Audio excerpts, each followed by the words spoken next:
예.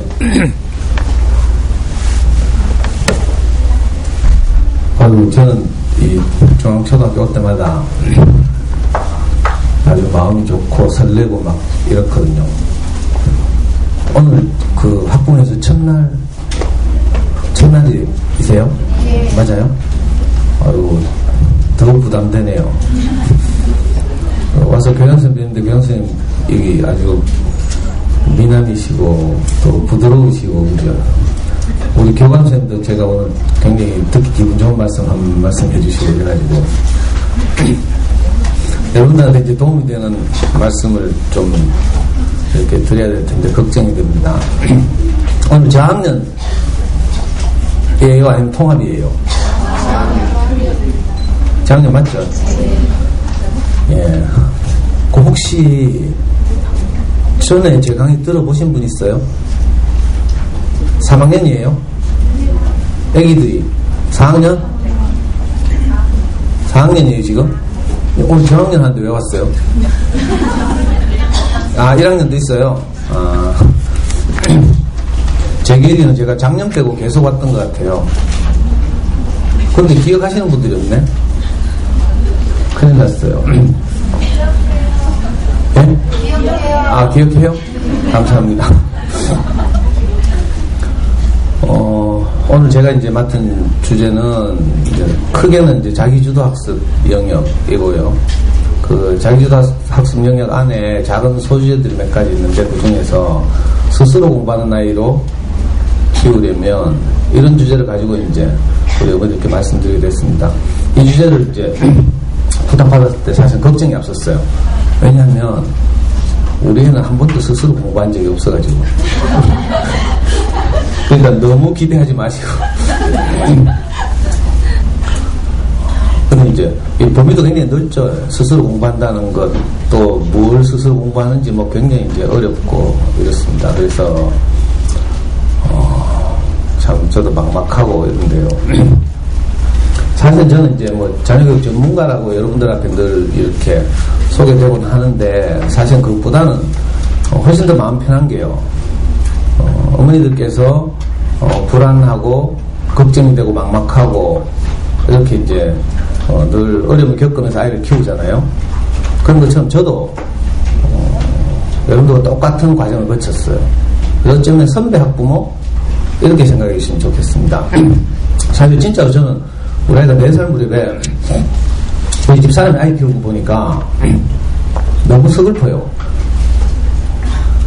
우리 편은 이제 그 고등학교 교사인데 바쁘기도 하고 또 하는 거 보니까 뭐 퇴근하고 와가지고 어느 날 4살 때요 이상한 촌스러운 브로마이드 2장을 또 어디서 구해왔더라고요. 그래가지고 우리 단칸 셀빵 살 때인데 벽에 떡 붙여놓고 거기 코끼리 그림이 하나 그려져 있고요. 밑에 한글로 코끼리라고 쓰여 있고 영어로 엘리펀트라고 쓰여 있어요. 옆에 또 기린이 한 마리 그려져 있고 기린, 뭐 지랍 이걸 가지고 애보고 막 따라하라는 거라. 야 진짜 촌스러워가지고 저도 잘 몰랐지만 아 저건 아닌데 이런 생각이 들었어요. 본능적으로. 그래가지고 제가 여보 애는 내가 키울게. 당신 좀 비키봐라. 당신은 먹이고 입히고 재우고 요거하고 나는 공부시킬게 하면서 제가 애를 딱 확보했잖아요. 보통 이런 데서 박수하는데 엄마들 되게 좋아하시잖아요. 야 이상적인 남편감이다 하면서 이제 실상을 알아야 되는데 제 실상을 이 짧은 시간에 다 말씀드릴 수는 없으니까 진짜로 제가 4살 딸을 딱 뺏었어요. 그리고 이제 아이 공부를 시키려고 독한 마음을 먹었죠. 근데 막상 큰 소리 쳤지만 대책이 없잖아요. 너무 답답했어요. 그래서 먼저 이제 금방 생각나게 나는 어떻게 양육받았지? 이 생각이 들었죠.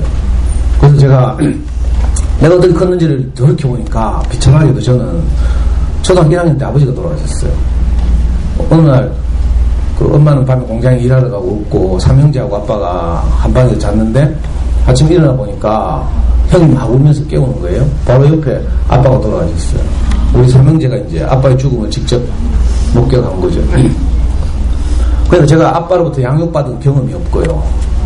또 엄마는 공장에 다니면서 우리 먹여 살리기 바빠가지고 저는 이제 초등학교 3학년 때가 4학년 때부터 친척 집에 가서 크고 이랬거든요. 우리 3학년 아무도 중학교 못 갔어요. 그래가지고 이제 공장에 다니면서 뭐 검정야학 이런 데 다녔거든요. 저는 우리 여기 메트로 팔레스 올 때마다 막 가슴이 뛰는 게, 제가 그때 요 효목동에 있는 효목교회 있죠. 지금은 뭐 다시주택이 쫙 들어서 있는데 효목교회 바로 밑에 공터였어요. 거기 이제 가건물을 지어가지고 여기 지금 메트로 팔레스 자리가 옛날에 군부대였거든요. 국군 군의학교, 국군 간호학교, 국군 의무사령부 이런 게 전부 여기 있었어요. 길 건너에. 근데 요 국군 군의학교의 어떤 아주 높은 계급의 분이 저 같은 불우한 청소년들에게 검정고시를 가르치겠다고 그 가건물을 지은 거예요. 그때 그분이 중령이었어요, 중령.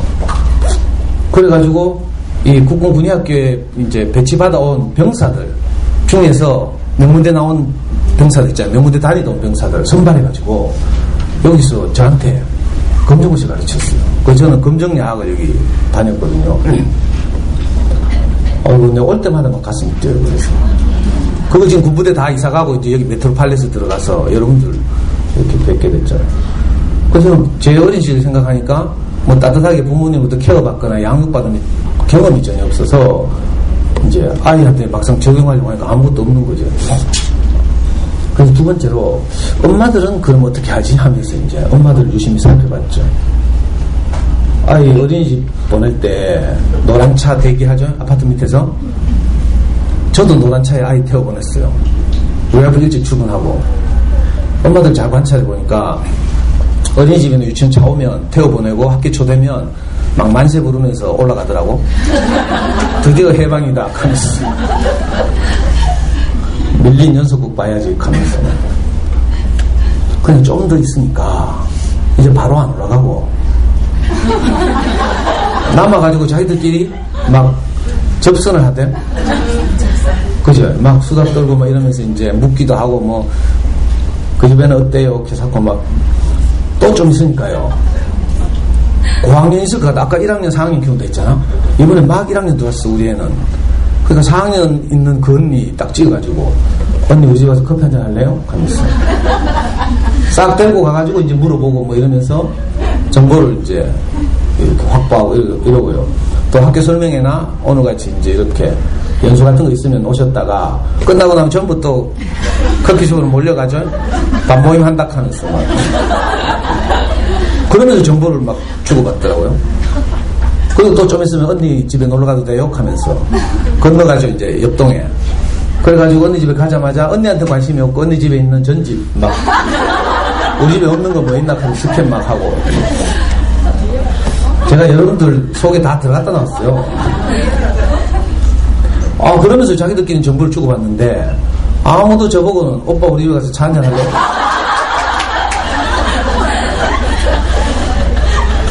이렇게 하는 사람이 없어요. 정말 저한테 말만 걸었더라면 저 사실은 자녀교육시에서 아주 유명하거든요. 여러분들 잘 모르실지 모르지만 내게 있는 모든 노하우를 막 다 알려드릴 텐데 아무도 저한테는 오빠 차 한잔 하러 갈래요? 없고 저도 또 이렇게 넉살이 좋아서 누님 뭐 우리 집 와서 차 한잔 할래요? 이렇게 하기도 저는 정말 외롭게 아이를 키웠어요. 그래가지고 이제 너무 답답하고 이래서 할 수 없이 이제 시내 나가서 제일 큰 서점 갔어요. 지금은 영풍, 교보, 알라딘 등등이 내려와 있지만 그 당시엔 제일서적이 제일 컸거든요. 저는 제일서적 지하에 육아코너 가가지고 닥친들이 육아서적을 다 수백 권을 읽었어요. 하여튼 그러다 보니까 공통적으로 뭐가 하나 딱 잡히는 거예요. 네, 그게 뭐였는가 하면 애가 공부를 잘하려면 또 스스로 공부하게 하려면 책을 좋아해야 되는데 모든 책이 공통적으로 어떤 건요 이 책에서 강조하고 이 책에서 강조 안 하고 이러는데 이 책 읽기에 관해서는 모든 책이 다 강조해요. 그래서 제가 이거구나 딱 하나 포착했죠. 근데 저희들은 운이 좋아가지고 우리 가족은 우리 와이프가 이제 학교 퇴근하고 오는 길에 버스에서 차창너머로 저는 달서구 살거든요. 우연히 달서구 송현동에 있는 어떤 그죠? 차창너머로 우리 와이프가 어린이 전문 서점 하면서 간판을 발견했잖아요. 그래가지고 퇴근하더니 저하고 애를 끌고 그 서점을 가는 거예요. 이게 4살 때였어요. 지금은 어린이 전문서점, 조금 전에 요 학교 주차장에 주차하고 또 길 건너 어린이 전문서점 간판이 있대. 요즘은 그런 어린이 전문서점은 전집 매장을 말하고요. 제가 말하는 어린이 전문서점은 정말 잘 만들어진 어린이 책 단행본을 모아서 파는 전문서점. 대구는 거의 다 망하고 없어요. 저는 4군데가 있었거든요. 잘 나갈 땐 전국에 한 80군데 있었는데, 요즘 이제 교원 언니들이 워낙 열심히 활동하고,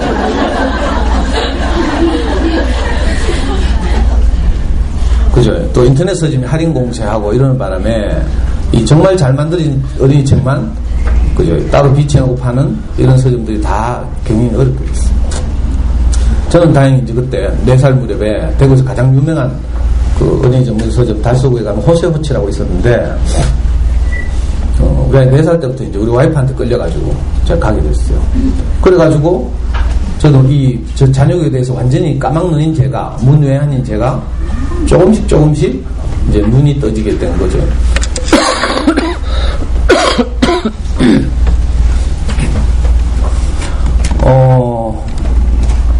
올해 4살 때부터 약 중학교 2학년 때까지 일주일에 한 번씩 항상 아이 손을 잡고 어린이집에 갔어요. 안 간다고 지랄할 때마다 맥도날드 아니면 롯데리아 데려가서 맛있는 거 쏘고 데리고 가고. 이 전문 강사가 B급 용어를 사용하니까 엄마를 너무 좋아하시네. 우리 수준이다 하면서. 그렇게 하면서 일주일에 한 번씩 가서 갈 때마다 7만원에서 10만원 정도의 그림책을 샀어요.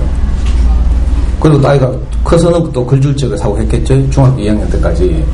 그 당시에 그림책 한 권에 한 6,000원, 7,000원 이렇게 했어요. 지금은 10,000원, 12,000원 하거든요. 그러니까 정말 제 이 마음 깊은 곳에 책 읽기가 정말 소중하다 이런 생각이 있었거든요. 또 제 경험도 그렇고요. 아까 말씀드린 요 길 건너편에 효물 교육 건너편에 동부중앙 반대쪽에 야하게 가건물이 있다고 했잖아요. 교실 하나, 교무실 하나 이랬어요. 그때 이제 여기 군의학교 다니던 군인들이 와서 저한테 검정고시를 가르쳤는데, 어느 날 제가 어떤 여학생 집을 쫓아간 거예요. 사춘기라 가지고 15살 때인데 부모들 하는 여학생 집 쫄쫄쫄 따라갔어. 그냥 나도 왜 따라갔는지 모르겠어요. 좀 이쁘게 생겼거든. 따라갔어요. 그냥 따라가서 자기 집에 가는 거 보고 저는 또 집에 갔어요. 근데 이게 소문나가지고 여학생들이 선생님한테 찌른 거라. 그래가지고 제가 교무실에 불려갔어요. 그래가지고 실컷 혼나고요. 자네는 지금 불우한 환경에서 열심히 검정고시 공부를 해도 시험차는 판에 여학생 공문이나 따라다녀서 되겠는가 하면서 막 혼났어요. 그때 그 선생님이 서울대 수학교육과 다니다 온 선생님인데 정말 심하게 혼났어요. 근데 교무실에서 혼나는 동안에 선생님 어깨너머로 딱 보니까 교무실 한쪽 구석에요. 책장이 캐비넷처럼 생긴 책장 있잖아요. 그게 두 세트가 이렇게 서 있고 그 책장 안에 막 대부분 커버가 붉은 전집이 쫙 꽂혀 있는 거예요. 세계 명작 전집. 그래가지고 내가 그거 처음 봤어요, 교무실에서. 그래가지고 실컷 혼나고 나오면서 내가 이렇게 물었어요. 선생님, 혹시 저 책 빌려가도 돼요? 하면서. 그거 된대. 그래가지고요, 제가 그때부터 일주일에 2-3번씩 교무실에 있는 책을 빌려가지고 집에 가서 막 읽기 시작했어요. 지금도 기억나는데, 달단양과 삼총사, 아사왕과 원탁의 기사, 15소년 표류기, 이런 책들 있죠? 80일간의 세계 일주, 이런 책들이었어요. 근데, 그 책을 읽으니까 너무 재밌는 거라. 그래가지고 나중에 제가 야학을 졸업할 때쯤 되니까 거기 있는 책을 다 읽었어요. 근데 지금 지나고 나서 생각하니까, 제가 어린 데 생각하니까, 저는 중고등학교 못 다녔는데, 어떤 공장 다니면서 겨우 이렇게 검정고시 공부를 했는데, 그때 읽었던 책 읽기의 힘이 제게 큰 도움이 된 거예요. 어릴 때는 전혀 그런 환경이 아니었는데, 그래서 다시 이제 아이를 제가 키우면서도 그 생각이 아주 이제 쉽게 동의가 됐죠. 책 읽기가 아이 인생에서 정말 소중하구나. 그래가지고 중학교 2학년 때까지 12년? 횟수로는 한 10년을 다녔어요. 돈도 엄청 꼬라박았죠.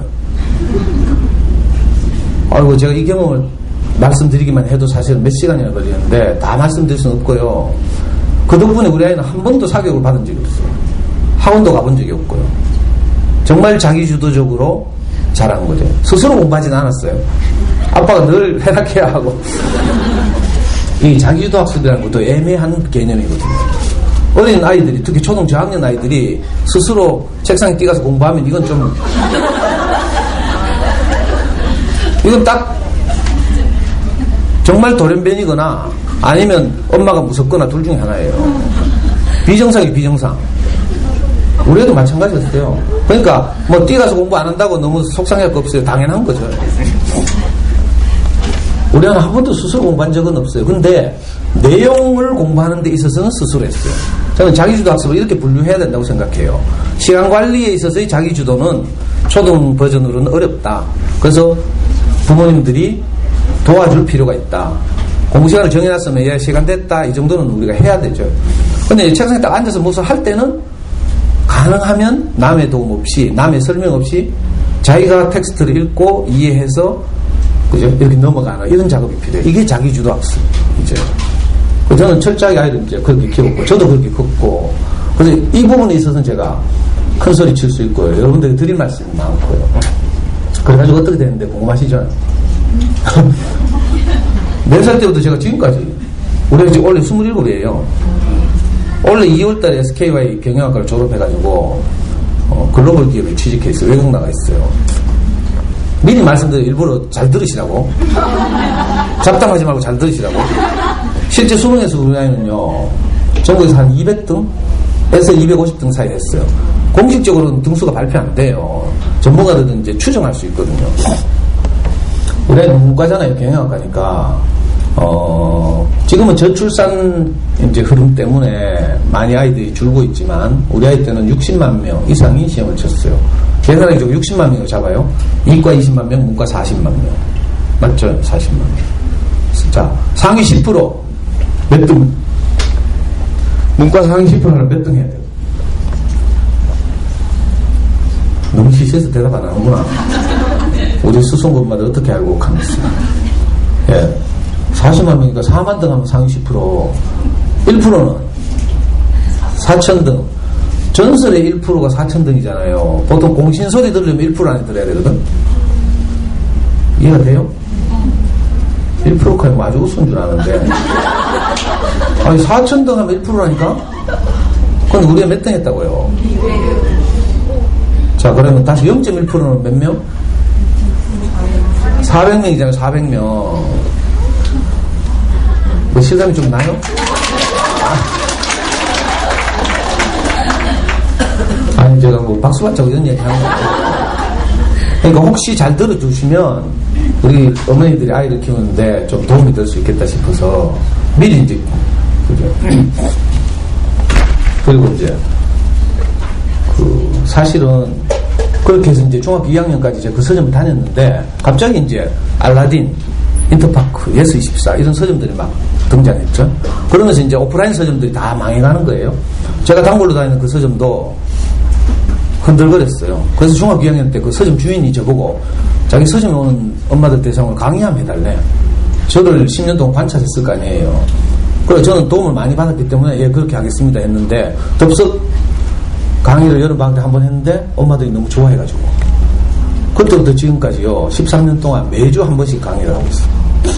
그 서점 망하기 전까지 11년 동안은 어린이 전문 서점에서 했고요. 그리고 서점이 없어졌어요. 그러니까 너무 이 강의가 아깝다고 많은 엄마들이 저를 도와서 지금 우리 연구소에서 매주 금요일마다 강의를 계속하고 있어요.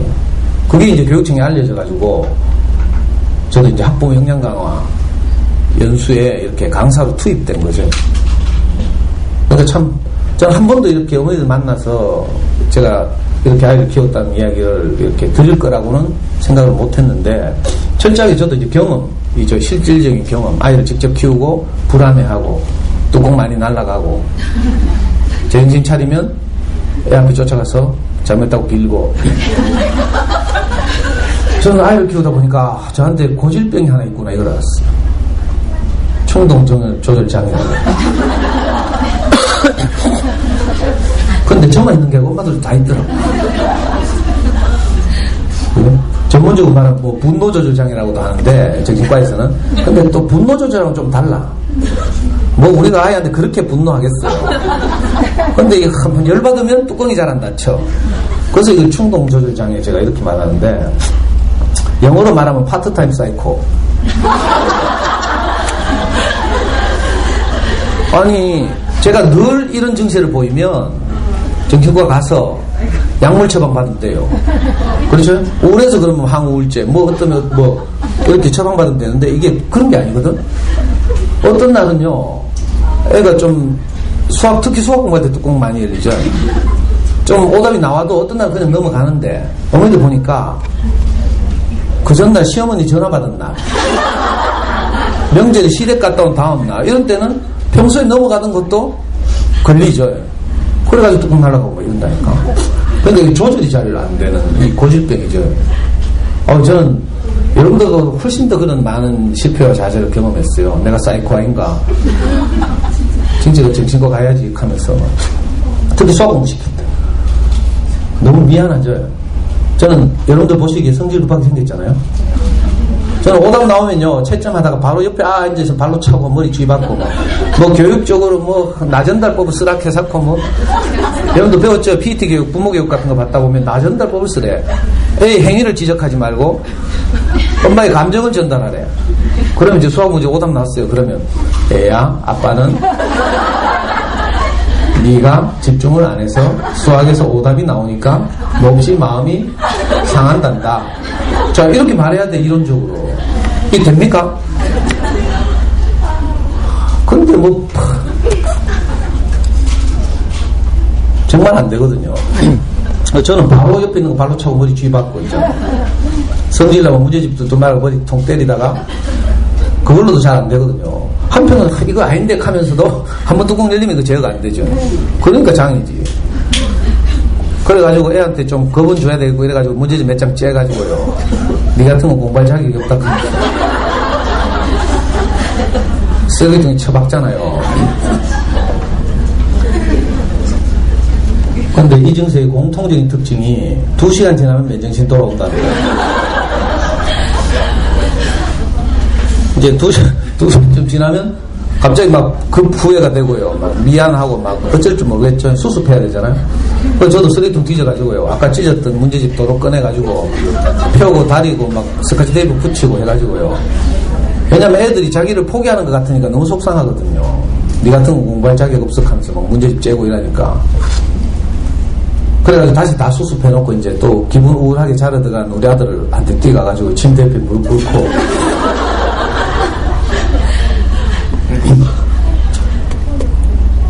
그렇게 울면서 회개도 많이 했어요. 내 아들 사랑한다 하고. 너는 아무 잘못이 없는데 아빠가 아까 미쳐서 그랬다 하고. 사실 네가 잘못한 게 아니라 아빠가 불안해서 그렇다 하고요. 여러분들도 그러시겠지만 저도 사실 아이를 키우면서 제 인생에서 겪었던 아쉬움을 내 사랑하는 아이에게는 겪게 하고 싶지 않은 거죠. 그래서 이제 아이를 잘 키워보고 싶어서 나섰는데, 속 모르는 사람들은 지나가면서 자꾸 꼭 그냥 돌 발로 찼는데 지나가는 깨구리 맞아가 다치는 것처럼 꼭 그래 안 해도 되는데 개사코 있잖아요. 남편도 퇴근해서 한마디씩 하죠. 그럼 정말 기분 나쁘죠. 저기 내 속도 모르고 하면서. 저도 그런 욕 많이 먹었어요. 저기 자식이 미쳤다 하고 있잖아요. 애 교육에 너무 신경 쓰니까. 정말 그런 게 되게 상처가 됐거든요. 그래도 나는 어쩔 수 없었어요. 왜냐하면 제 인생의 중요한 고비마다 아버지가 없어서 그냥 학교 못 갔죠. 진출 갔죠. 또 중요한 건 상의를 해야 되는데 상의할 대상이 없어요. 형은 저하고 3살밖에 터울이 차이가 안 나고 그래서 그냥 제 멋대로 결정해가지고 폐가 망신하고 인생 어렵게 살고. 그러니까 제 인생을 돌이켜보니까 물론 지금은 그렇지 않지만 그 당시에 제가 젊을 때 내 인생에 부족이 있다면 그건 아버지의 부재 때문이다. 근원적인 원인은 그렇다. 이렇게 생각한 거죠. 그래서 우리 아이한테는 내가 겪었던 아쉬움이 대물림 되면 안 되겠다. 이런 생각이 들었어요. 그래서 제가 공부를 충분히 못하고 학교를 충분히 못 다녔으니까 내 아이는 정말 공부 잘하는 아이가 되었으면 좋겠고 학교를 참 재밌게 다녔으면 좋겠고 이랬겠죠. 그래서 제가 열심히 이제 자녀교육에 나선 거예요. 여러분들도 다 그렇죠. 그래서 엄마들 보면 어릴 때 발레를 너무 하고 싶었는데 못했던 엄마들은 딸 낳으면 발레 학원 보낸다니까. 발레 학원 가면 꼭 따님이 다리가 잘 째지네요 하면서 5학년, 6학년 때까지 계속 다니라고.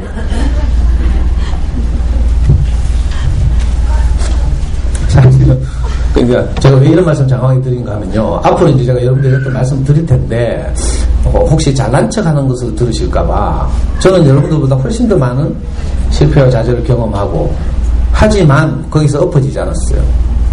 많은 엄마들이 이거 아이하고 함께 이제 자기도 키우려고 처음에는 하죠. 하다 보면 싸우잖아요. 속상하고 아이한테 미안하고, 아이고, 내 밑에서 정신과 안 가는 게, 정신병 안 걸리는 게 다행이다 싶고, 이렇죠. 정말로요, 우리 밑에서 학교 이렇게 무사히 다녀주고 있는 아이들이 너무 고맙잖아요. 어제 저지른 행태는 생각도 안 하고, 오늘 되면 또 좀 있으면 엄마 하면서 학교 갔다 왔다고 뛰어온대.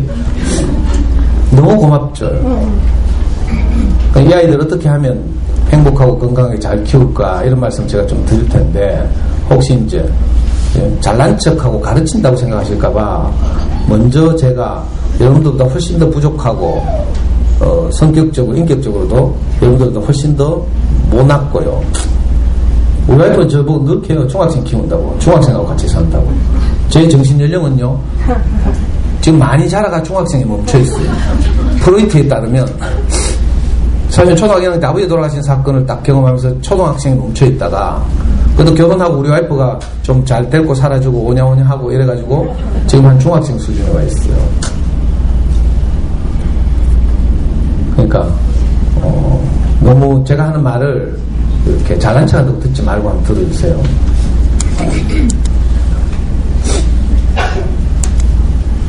스스로 공부하려면요, 우선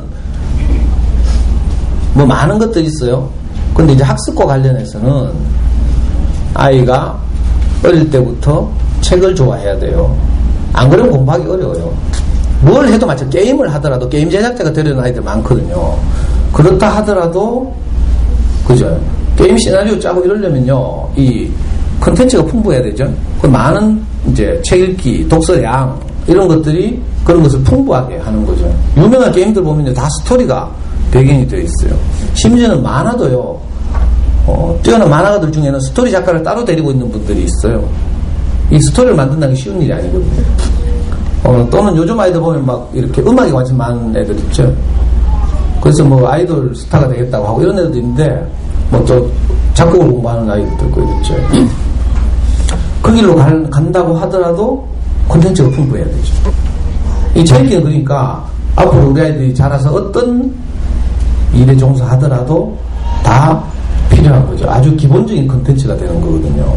그래서 아주 중요한데, 이번에 제가 이번 일요일날 K-POP 스타, 제가 유일하게 즐겨보는 프로그램이 K-POP 스타인데, 거기 보니까 우승한 애들이 초등학교 5학년이잖아요. 알아요? 보나 몰라. 거기 보면 꼬마 하나 랩 쓰죠, 랩. 아니, 랩 가사를 쓰려고 해도요, 그 책도 많이 읽고 이래야지 가사가 나오지. 그렇죠? 자기가 경험한 것을 함축적으로 이렇게 가사에 표현해야 되거든요. 그래가지고 대부분의 힙합 하는 애들은 책 별로 안 읽고 이래가지고 랩 가사에 욕을 많이 써. 그렇죠? 그 방송에 나올 때도 욕을 삭제하고 나오고 있는데, 작년인가? 쇼미더머니 시즌4인가 할 때 우승한 애가 있어요. 알란가 모르겠는데, BY라고. 알아요? BY 보면 랩 가사에 욕을 하나도 안 써. 얘가 책을 억수로 많이 읽거든요. 교회도 아니고 성경도 많이 알고 있다가 랩 가사에 성경 구절 막 쓰고, 욕 하나도 없는 랩으로 작년 우승도 하고 이랬어요. 그러니까 우리 아이가 앞으로 어떤 길을 가더라도 풍부한 컨텐츠를 가지고 있어야 되죠. 물론 이건 직접 경험이 제일 좋아요. 그래서 젊은 엄마들이 주말마다 체험학습 다니고 또 캠핑 다니고 하시죠. 요즘 아주 대유행이던데 이거 아주 좋은 일이에요. 근데 이제 우리 아이들은 어린데 맨날 돌아다닐 수만 없잖아요. 학교도 다녀야 되고, 그죠? 또 신학기 때 너무 돌아다니면 애들 몸살 나. 신학기 스트레스도 있거든요. 그러니까 자제해야 되죠. 자, 간접적인 경험이 또 보완할 수 있잖아요. 근데 간접적인 경험으로서 가장 쉽고 유용한 것이 책 읽기죠, 책 읽기.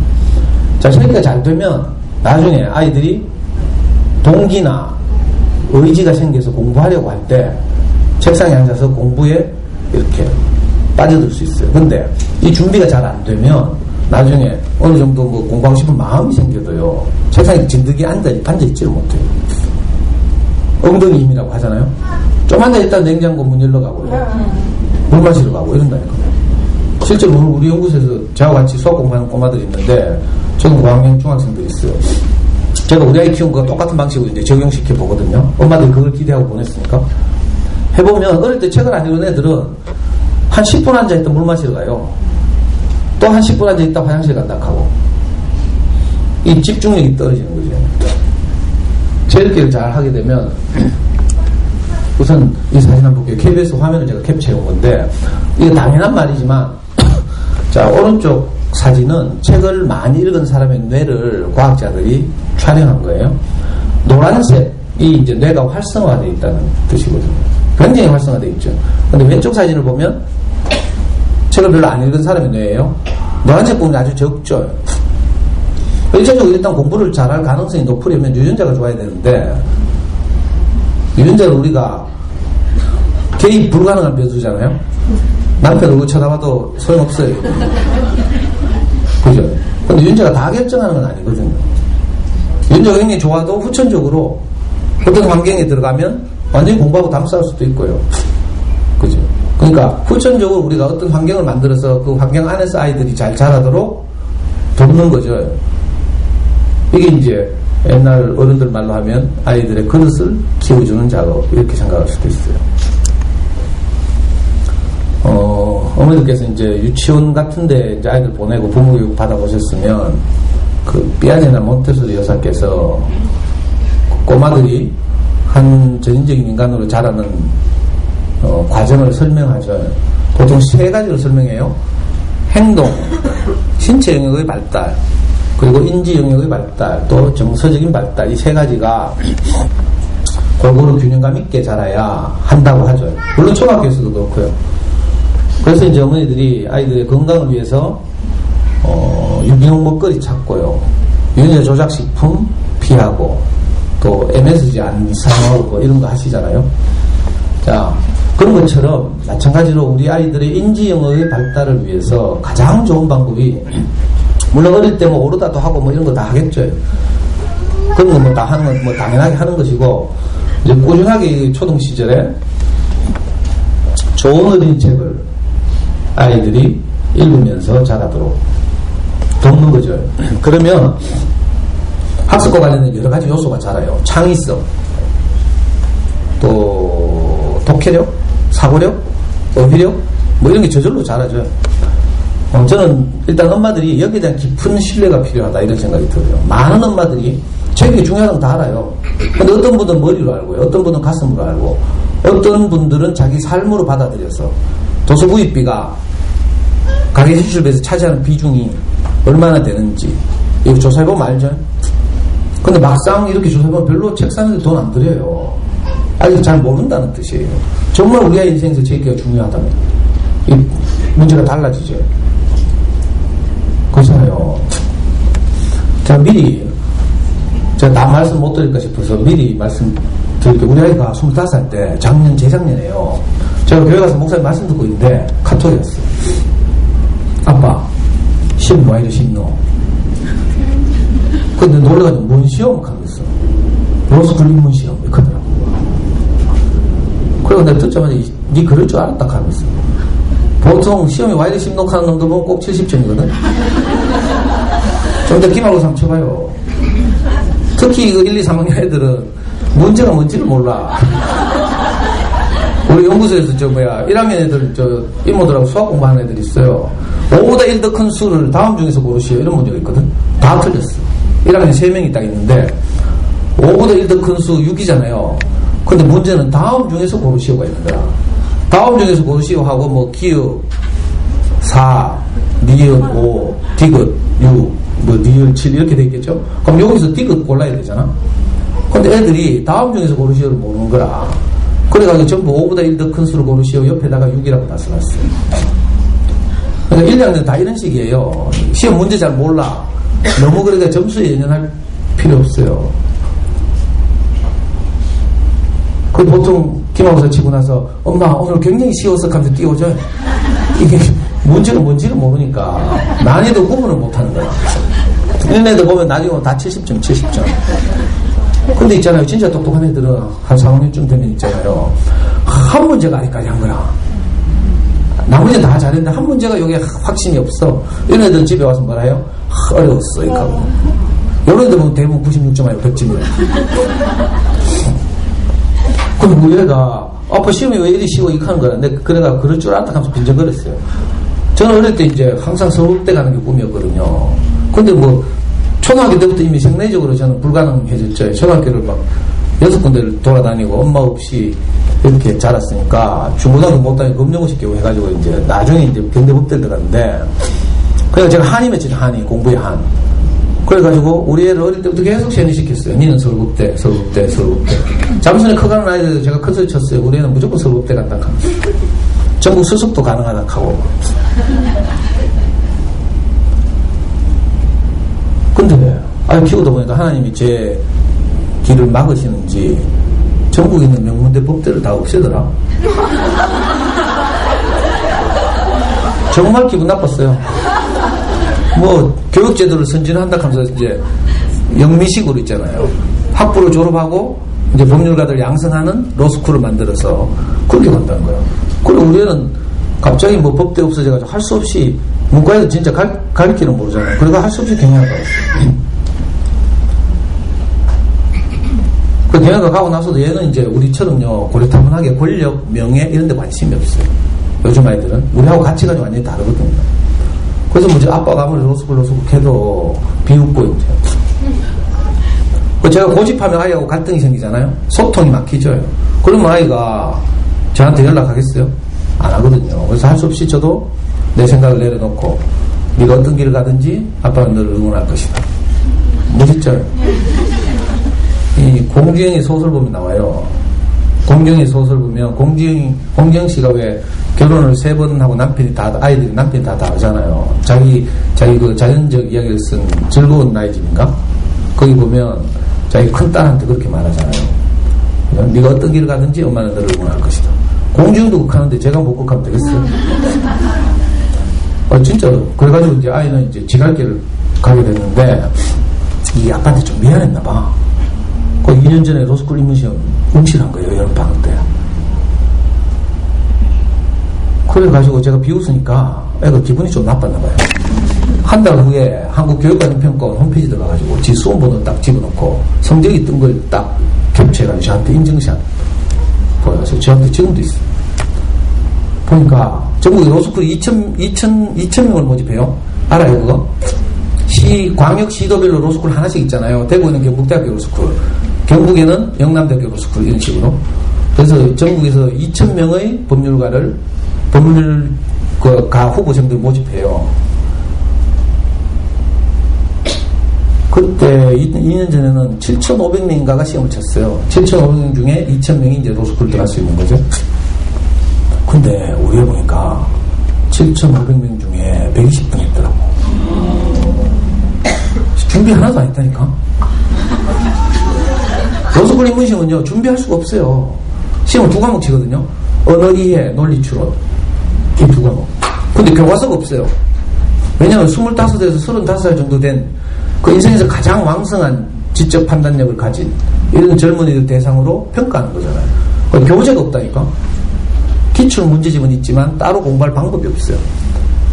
이 청년이 어린 시절부터 지금까지 어떻게 언어와 논리 부분에서 경험하면서 자라왔는지를 그냥 평가하는 시험이죠. 한 과목에 35문제씩 70문제가 나오는데 보통 경북대학교 로스쿨 가려면 한 110점 정도 하면 가요. 물론 이거 로스쿨 입문식만으로 가는 건 아니에요. 학점도 있고요. 공인 외국어 성적도 있고요. 또 자기소개서, 면접 이런 게 있어요. 근데 하여튼 객관적으로 평가할 수 있는 가장 믿을만한 자료가 이제 로스쿨 입문시험인 것은 분명하거든요. 그때 우리 아이는 137점 받았어요. 근데 이 말을 하려고 왜 꺼냈겠어요? 그 인증샷을 보낸 다음에 한마디 하더라니까? 뭐라고 했잖아요? 1만원 그 전까지는 한 번도 저를 인정한 적이 없어요. 아빠가 지를 잘 키웠다 이 사실 인정을 못한 거야. 지가 뭐 똑똑해서 그렇다 하더라고. 근데 20살 이후로 우리 아이가 고등학생 이후로는 책을 못 읽었죠. 고등학교는 입시 준비를 하느라고. 대학 가서는 논이라고. 그러니까 군대에 갔다 오고 뭐 교환학생 외국에 나갔다 오고 이랬으니까 사실은 책 읽을 시간이 거의 없었어요. 어린 시절에 책 읽기로 그냥 시험을 친 거죠. 근데 논리 추론 영역에서 뭐 상위 0.0 몇 % 나오고 막 이랬어요. 거의 지가 한마디 하더라고요. 와, 어릴 때 내가 아빠한테 끌려가지고 어린이집에 다닌 것이, 그리고 또 아빠 시키는 대로 수학 공부를 한 것이 이렇게 큰 도움이 될지 몰랐다, 이렇게. 처음으로 내가 우리 아이한테 그런 걸 들었다니까. 그때 제가 깨달았어요. 아, 어린 시절 책 읽기가 이 평생 가는구나. 그냥 단지 이번 기말고사에서 국어시험 한두 개 더 맞는 이런 문제가 아니구나. 이걸 깨달은 거죠. 여러분들도 이걸 명심해야 돼요. 어린 시절에 책과 친구가 되는 이 작업은, 그죠? 모든 영역에 영향을 미쳐요. 심지어는 영어 시험 칠 때도 그래요. 지문 보면요, 글만 영어로 돼 있어요, 영어로. 사실은 독해 능력을 테스트한 거예요. 무슨 말인지 알겠어요? 수능 영어 시험 쳐도요, 원래부터는 물론, 이제, 평가 방법이 달라지긴 했지만, 수능 영어도 듣기 17문제 빼고 나면 나머지는 다 독해예요, 독해. 영어로 된 독해죠, 독해. 문법 문제 한두 문제 겨우 섞여 나오고요. 전형적인 문제. 그러니까 어린 시절에 책을 읽어두면, 특히 좋은 어린 책을 읽어두면 저절로 어떤 요소들이 자란다는 뜻이에요. 논리적 사고력, 창의력, 어휘력, 독해력, 이런 것들이 저절로 자라요. 이건 마치 콩나물을 키울 때 콩나물 시루를 보면 밑둥이 뚫혀 있어요. 그 위에는 천으로 덮여 있고요. 그 위에다 물을 붓죠. 그러면 우리가 일견 보기에 콩나물 시루 밑으로 물이 다 빠져나가는 것 같아요. 근데 다 안 빠져나간다니까. 그 중에 일부를 콩나물이 머금고 있어요. 수분을. 그래가지고 그 힘으로 콩나물이 자라요. 우리 아이들도 마찬가지니까. 좋은 어린이책 읽으면요, 애들이 뭐 다 그냥 지나가는 것 같죠? 그리고 불안해 엄마들은 또 책 읽고 나면 쫓아가서 묻는다? 주인공 우회되는데, 하고. 여기서 얻은 교훈이 뭐야? 하고. 안 그래도 수학 때문에 뚜껑 열리는데, 책 읽고 나서 또 이것저것 묻다가 또 뚜껑 열린다니까요? 그러니까 제 지론은 그거예요. 엄마들이, 아마추어인 엄마들이 독후 활동을 하려고 해서는 안 된다. 그건 전문가들한테 맡겨, 학교 선생님이나. 우리가 들이대다가는요, 또 뚜껑 더 열려요. 안 그래도 집에 쌓아놓은 전집 보다가 애 쳐다보다, 전집보다 애 쳐다보다 하면, 저거 언제 읽을까 하면 본전 생각나가지고 뚜껑 열리는데, 또 가서 내용을 막 확인하고 이런다? 아이고, 내 서글픈 게요. 그래서 요즘에는 엄마들이 질문을 뭐 하려고 하니까 좀 어렵잖아? 그러니까 책에다가 질문지를 2장씩 붙여준다, 요즘. 그리고 뭐 또 언니들이, 교땡 언니, 웅땡 언니들이 뭐 좋은 책이라고 막 또 설득하고 이런다? 그러면 또 그런가 싶어가지고 그거 사가지고 막 읽힌 다음에 뒤에 나오는 그건 책이 아니에요. 그건 교재지, 교재, 문제지. 이 좋은 어린이 책과 이런 문제집 구분해야 돼요. 슬픈 일이죠, 슬픈 일. 이 대한민국에 있는 이 비참한 현실이에요. 자, 꼭 기억합니다. 인지 영역의 발달을 위해서 좋은 어린이 책을 읽으면, 그죠? 애들이 다 잊어버려도 괜찮아요. 근데 뭐가 자라요. 이런 요소들이 자란다니까. 여기에다 깊은 엄마들의 신뢰가 필요해요. 실제로 저는 어떤 아이를 봤는데, 우리 와이프 친구인데, 고등학교 과학선생님인데, 우리 와이프 소개로 저한테 왔어요. 그래서 초등학교 3학년 때인가 어린이집에 좀 같이 데리고 갔거든요. 근데 몇 달 다니더니 신기하게도 얘가 오늘 자고 갔다 다시 어린이집에 가는데 책을 한번 들고 왔더라고. 전에 샀던 거. 근데 얘가 뒤쪽 책갈피를 가지고 책의 남은 한 20쪽을 딱 끼워가지고 한 읽고 있어요. 내가 이건 뭐고 하니까 너무 재밌어서 끝나면 아쉬울까봐 더 이상 못 읽겠대. 얘는 뭐예요? 책의 맛을 알고 있다는 뜻이죠. 적어도 아이들이 책을 읽고 나서 재미를 느껴요. 이렇게.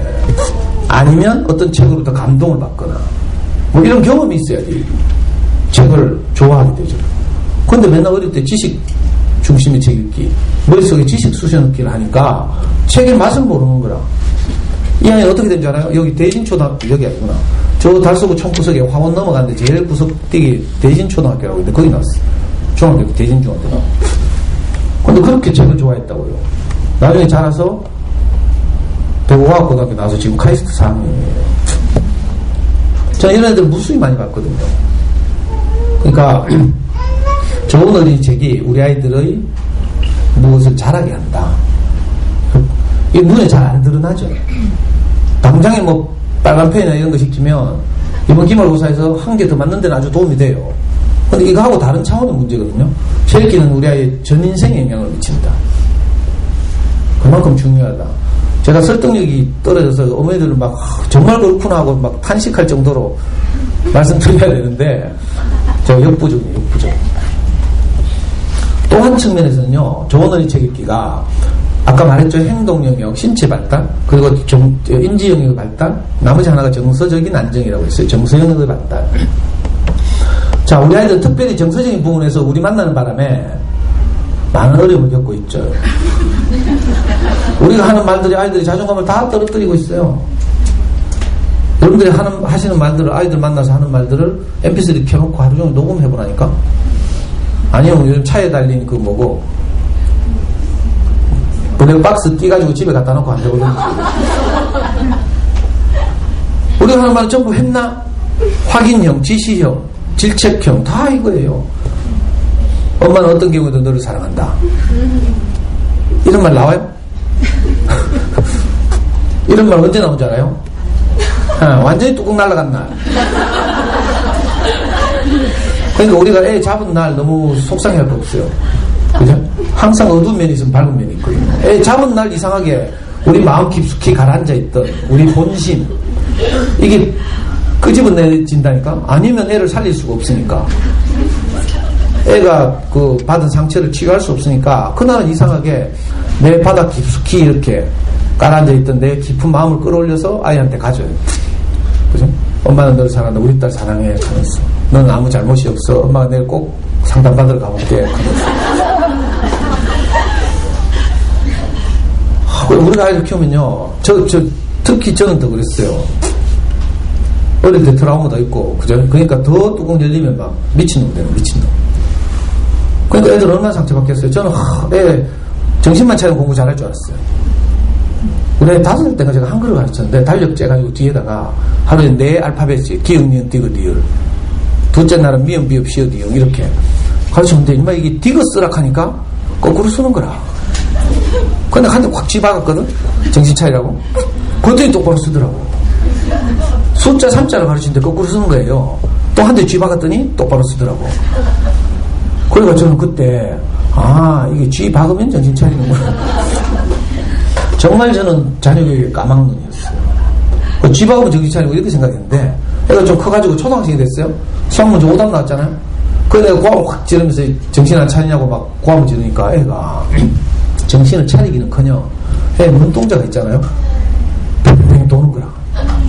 초점을 잃었어요. 어디다 눈동자에 그 초점을 맞춰줄지를 어디를 찾아봐야 될지 모르는 거야. 당황해가지고 아빠 무서우니까. 저는 지금도 그 생각만 하면요 마음이 아려요. 아빠 고함 지르면 애가 초점을 잃고 뱅뱅뱅 돈다니까. 여러분들 막 고함 지르면서 막 여기는 다 이쁘게 화장하고 우아하게 지금 와있죠?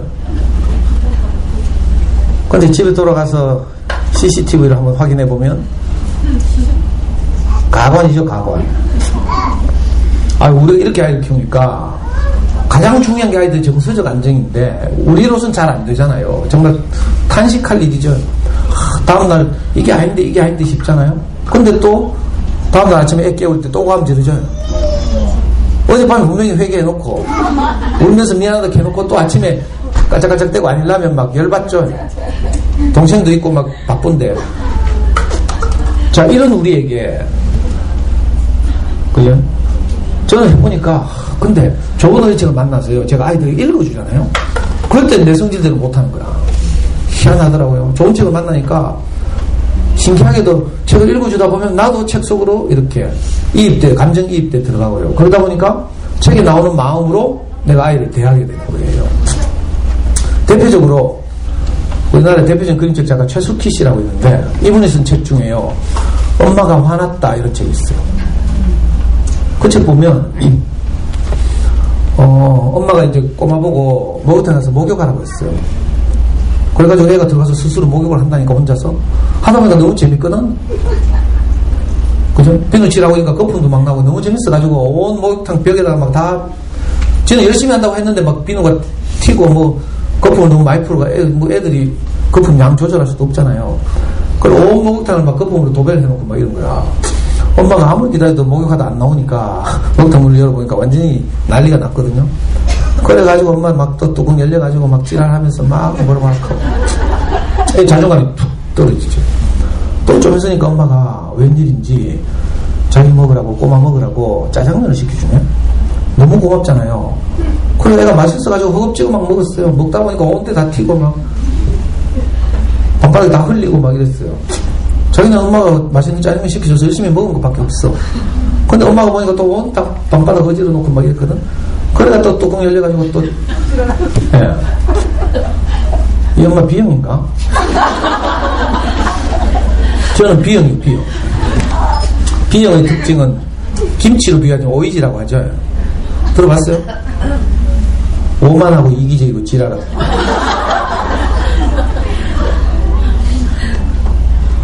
O형은 뭔지 알아요? O형은 단무지 하시네. 단순하고 무식하고 지랄하고. A형은요 소세지. 예. AB형은요 AB형은 지랄 갖고 또 지랄 갖고 또 지랄 갖고.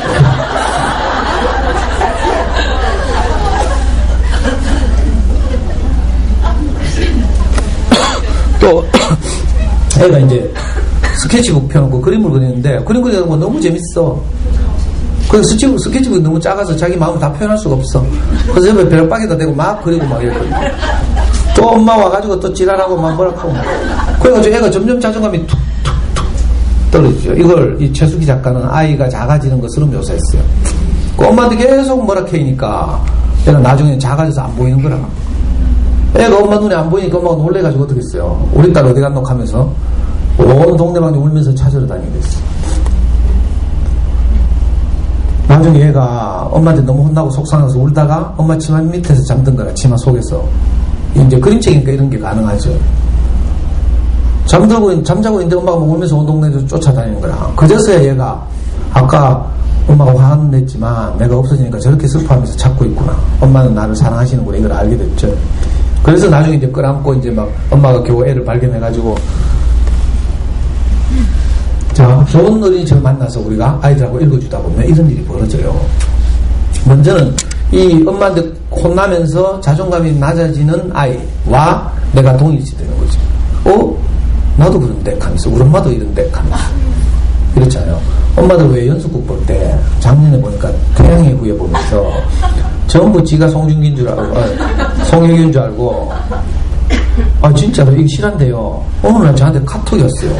난 모르는 사람한테도 긴 카톡. 수요일 목요일 아빠들의 행동 요령 하면서 수요일 목요일 10시에 본방하는데 엄마들이 9시부터 긴장한대. 그러니까 저녁 먹고 알아서 들어가서 안방에 딱 짱박히라는 거야. 그리고 본방이 11시 끝나죠? 끝났다고 나오면 안 된대. 왜? 엄마들 아직 송중기 잔영이 막 남아가지고 너무 그걸 풋풋하게 즐기고 있는데 어떤 겁없는 아빠는 텔레비 앞에 딱 나와가지고 내가 송중기다 하면서 그 정도로 엄마들이 이제 그죠? 빠져든 거죠. 이게 뭐예요? 왜냐하면 동일시되기 때문에 그래요. 송혜교가 내게 엄마들 말로 하면 빙이 되니까 그래서 갈등이 일어나고 막 이러면 아슬아슬하고 조마조마자 하다가 다시 뭐 파병 갔다 돌아와가지고 뭐 뽀뽀하고 이렇게 하면 지가 뽀뽀하는 줄 알고 막 눈 지그시 감고 막 요즘 또 도깨비 공유 보면서 극한다 하더라고. 이게 뭐예요? 처음에 동일시예요. 동일시. 송혜교와 내가 동일시돼요. 자, 아이들이 좋은 어린이집을 만나면 자기와 동일시돼요. 이건 지식책 읽기에서는 절대로 있을 수 없는 일이에요. 그래서 이렇게 되고요. 또 카타르시스라고 자기정화. 그죠? 어떤 일이 있을 때 나와 동일시돼서 주인공이 울 때 나도 울고 주인공이 웃을 때 나도 울고 기쁠 때 기뻐하고 이런 일이 있죠. 그래서 그러면서 내면이 청소되는 거죠. 여러분들 속상한 일이 있을 때 가벼운 속상한 일이라면 주변에 있는 이제 친구들 만나서 수다 떨다 보면 좀 풀리잖아요. 이게 정화거든요. 사실은 심리학적으로 말하면 자기정화 카타르시스. 자, 우리 아이들도 학교 다니면서 또 엄마와의 관계 안에서 많은 어려움들이 있는데 이런 것들이 이렇게 자기 정화되는 작업이 일어나죠. 카타르시스. 그리고 마지막에는 뭘 깨닫게 돼요. 우리 엄마는 나를 사랑하시는구나. 아까 화는 냈지만 사실 그게 본 마음이 아니구나. 이렇게 알게 되죠. 이런 과정을 거쳐야 아이들의 내면이 건강해져요. 이게 이제 정서영역의 발달, 정서영역의 안정이죠. 근데 우리가 생리적으로 참 하기 어렵기 때문에 근데 좋은 어린이집을 만나면요 우리가 자연스럽게 좋은 어린이책을 매개로 내가 가진 마음을 아이에게 잘 전할 수 있어요. 이게 아주 중요하거든요. 저는 어떤 면에서는 체육회에서 우리가 너무 공부 학습에만 연연한데 제가 아이를 키우는 과정에서 이게 더 중요했어요. 정서적인 안정을 시키는 것. 저는 특별히 아버지가 일찍 돌아가셨기 때문에 이상하게 나도 혹시 일찍 죽는 거 아닌가? 이런 두려움이 늘 있어요. 그래서 언젠가 내가 아이 곁을 떠나겠구나 이 마음이 늘 있었거든요. 그래서 아버지의 죽음을 소재로 한 모든 어린이책을 내가 다 구해가지고 우리 초등학교 5학년 때까지 읽었어요. 침대 옆에 같이 누워가지고 아빠가 내게 남긴 것 뭐 이런 책 있잖아요. 그럼 나 읽다가 나는 막 감정이 복받쳐가 막 울잖아요. 그럼 우리 애는 옆에서 보고 아빠 와 하면서 그래 슬프나 하면서. 근데 사실은 애는 아직 아빠의 마음은 모르지만 아빠가 뭔가 자기한테 책을 읽어주다가 운다는 사실이 사진 찍히는 거죠. 이게 아이에게 두고두고 좋은 긍정적 영향을 미쳐요. 그러니까 아이들 학교 갔다 돌아오거든요. 식탁에 과일 깎아놓고 기다렸다가 빨리 과일 먹이고 손 씻기가 할 일 시키고 이러지 말고요. 엄마 무릎에 앉히거나 눕혀놓고 정말 따뜻한 책 한 권 읽어주고요. 그리고 나서 다음 일과를 해도 돼요. 저는 우리 어머니하고 사는 시간이 거의 없는데 친척집 얹혀 다니고 또 검정고시하고 뭐 이러냐고 서울에 있는 뭐 직업훈련소도 다니고요. 여러 다니지만 전 고등학교 가고 싶은데 못 갔잖아요. 형편이 안 돼가지고. 그래가지고 서울에 있는 유명한 직업훈련소로 정수직업훈련이라고 유경수 여사 박정희 대통령이 지금 정수가 그거예요. 박정희 정책 유경수 숫자. 제가 17살 때 불우한 청소년으로 기술을 배우러 그 직업훈련 들어갔는데 그때 박근혜 씨가 26살 축사를 하러 왔어요. 자기 어머니는 이제 돌아가셨고 퍼스트 에이드까지 대신했거든요. 서울 용산구 보광동에 있는 그 직업훈련에 저 같은 불우한 청소년을 이제 입학시켜놓고 축사를 하러 왔다니까. 참 이상하죠. 요즘 이렇게 돌아가는 걸 보다 보면 옛날 생각 많이 나요. 이거 엉뚱한 이야기고. 하여튼 좋은 어린이책이 인지 영역뿐만 아니라 정서 영역에서도 큰 효자 노릇을 한다. 이거 꼭 기억했으면 좋겠어요. 근데 현실 보면 아니래요. 책이 중요하다는 거 다 아시죠? 시계가 없다 여기.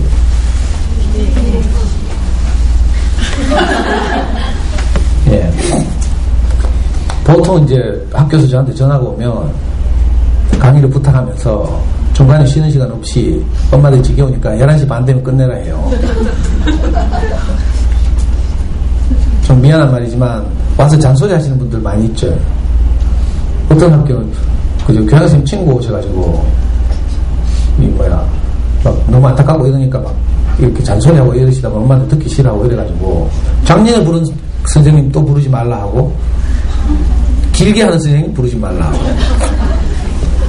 근데 저는 이상하게 해보니까 엄마들 12시 넘어도 계속 하래. 저는 딱 해보다가요, 여러분들이 안 듣는다 싶으면 바로 가요. 계속 듣고 싶으면 잘 들어야 돼요. 같이 웃고 뭐 이렇게. 제가 근데 아직 아이들이 어리고 하니까 물론 여러분들은 이제 수능을 뭐 경험한 세대일 가능성이 높은데 그래도 내가 또 겪은 거하고 아이를 키운 거하고 또 다른 문제거든요. 그러니까 아이들 지금 이제 저학년이고 그러니까 너무 막막하죠. 앞으로 어떻게 될지 모르겠고. 그래서 제가 아까 우리 아이 로스쿨 입문시험 친 이야기도 했고요. 또 수능 이야기부터 이제 거꾸로 필름을 돌려서 여러분들 아이가 자라서 수능고사에 간다는 걸 상상해 보는 거예요. 수능고사에 가면 첫 시간이 국어 시간이에요.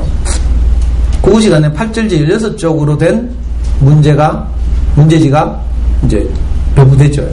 8절지로 몇 쪽요? 16쪽. 거기에 팍팍하게 지문이 있어요.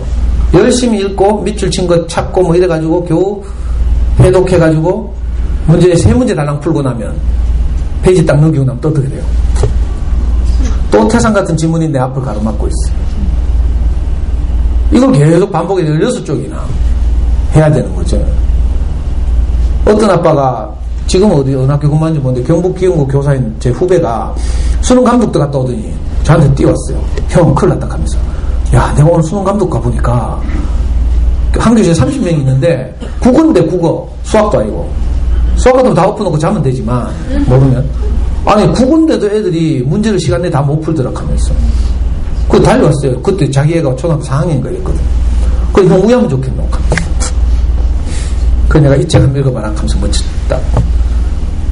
나중에 내가 말씀드릴게요. 그러니까 이거 장난이 아닌 거예요. 8절지로 16쪽. 이거 우리말 시험이라서 덮어놓고 잘 수도 없고요.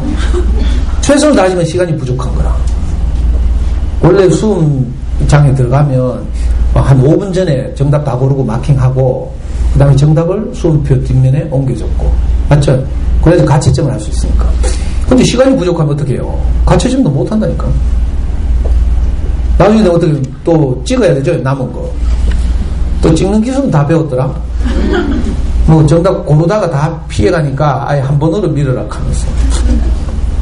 참 안타까운 일이에요. 우리말 시험인데 더 이렇다고. 그러니까 8절로 16쪽 이걸 80분에 그 더군다나 수능은요 자기 인생에서 가장 긴장되는 시험이에요. 그래서 어떤 약한 A형 심약한 여학생들은 한 20분 동안 글자가 안 보인대. 이걸 들면. 그래서 수능 전날과 수능날 아침에는 항상 지난해의 국어시험 문제지를 그냥 아무 생각 없이 읽어보라고 하거든요. 왜냐면 팔자에 익숙해지도록. 너무 당황하면 안 보일 수가 있어요. 그 정도로 긴장이 되는 시험인데 첫 교시죠. 우리말로 되어 있지만 만만치 않아요. 책을 충분히 읽었다면 그렇지 않은데 한 교실에서 충분히 이렇게 다 읽어내고 정답을 찾고 마킹하고 수험표 뒷면에 옮기고 이렇게 하는 애가 한 교실에 한두 명밖에 없어요. 이 쉬운 일이 아니에요. 여러분들 뭐 돌이켜보면 알잖아. 그죠? 근데 그러면 이 아이들이 고등학교 1학년 때부터 책을 열심히 읽었겠나? 못 읽죠. 고등학교 가면 책 못 읽어요. 시간이 없어요. 고등학교 가면 보통 학교에서 붙잡아두고 보충 수업하고 이러다 보면 야자 시간밖에 자기 공부 시간이 없거든요. 야자 시간과 주말 시간인데 이 야자 시간과 주말 시간에는 뭐 해야 돼요? 수학 공부해야 돼요.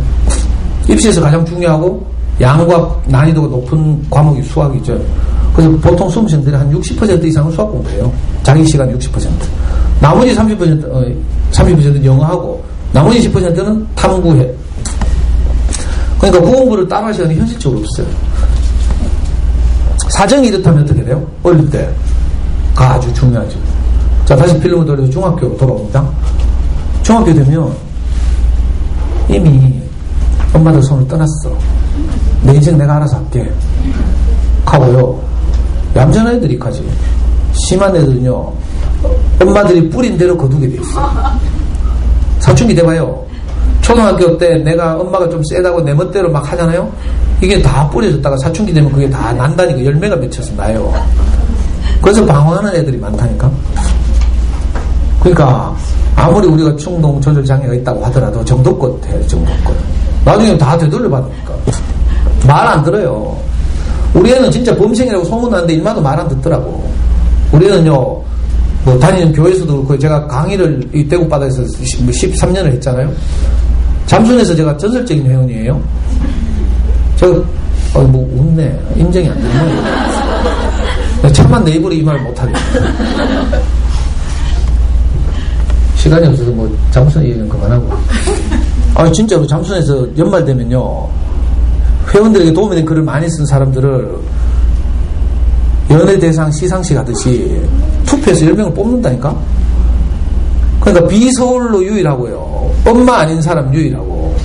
제가 탑10 안에 들었잖아요. 그래가지고 제가 3년 동안이나 서울에 코엑스 올라가서 잠수는 회원들 대상으로 강의하고 상담하고 이랬다니까? 모르시죠? 우리 아이는 소문난 범생이라고요. 근데도 말을 안 듣더라고. 사춘기가 딱 되니까. 게임하다 내한테 득해가지고요. 밤중에 내 재워놓고 매일 일나서 게임하다. 나는 상상도 못했어요. 그래서 네가 이럴 수 있나 하면서 내가 원펀치 날리려고요. 옛날 버릇으로 확 날리니까 뭐가 턱 걸리더라고요. 손목에. 왼손이 나와가지고 내 손목을 탁 잡아요. 이게 어디 아빠가 때리는데 막 녹하면서 오른손을 또 스윙했더니 이건 오른손을 딱 막더라고. 그래서 내가 안 놓는다 하면서 발버둥을 쳤어요. 손 빼려고. 그랬더니 임마 이게 무슨 미국 경찰이 범인 제압하듯이 있잖아요. 나를 막 벽으로 막 밀어붙여. 제가 막 이래져가지고. 그러니까 중학교 때 되면요, 이제 우리말 잘 안 들어. 저처럼 자녀교육 전문가고요, 지를 어릴 때부터 키웠고 이런데도 이렇게 대드는데 권위 없는 엄마들 어떻겠어요? 잘 모르고 이러면.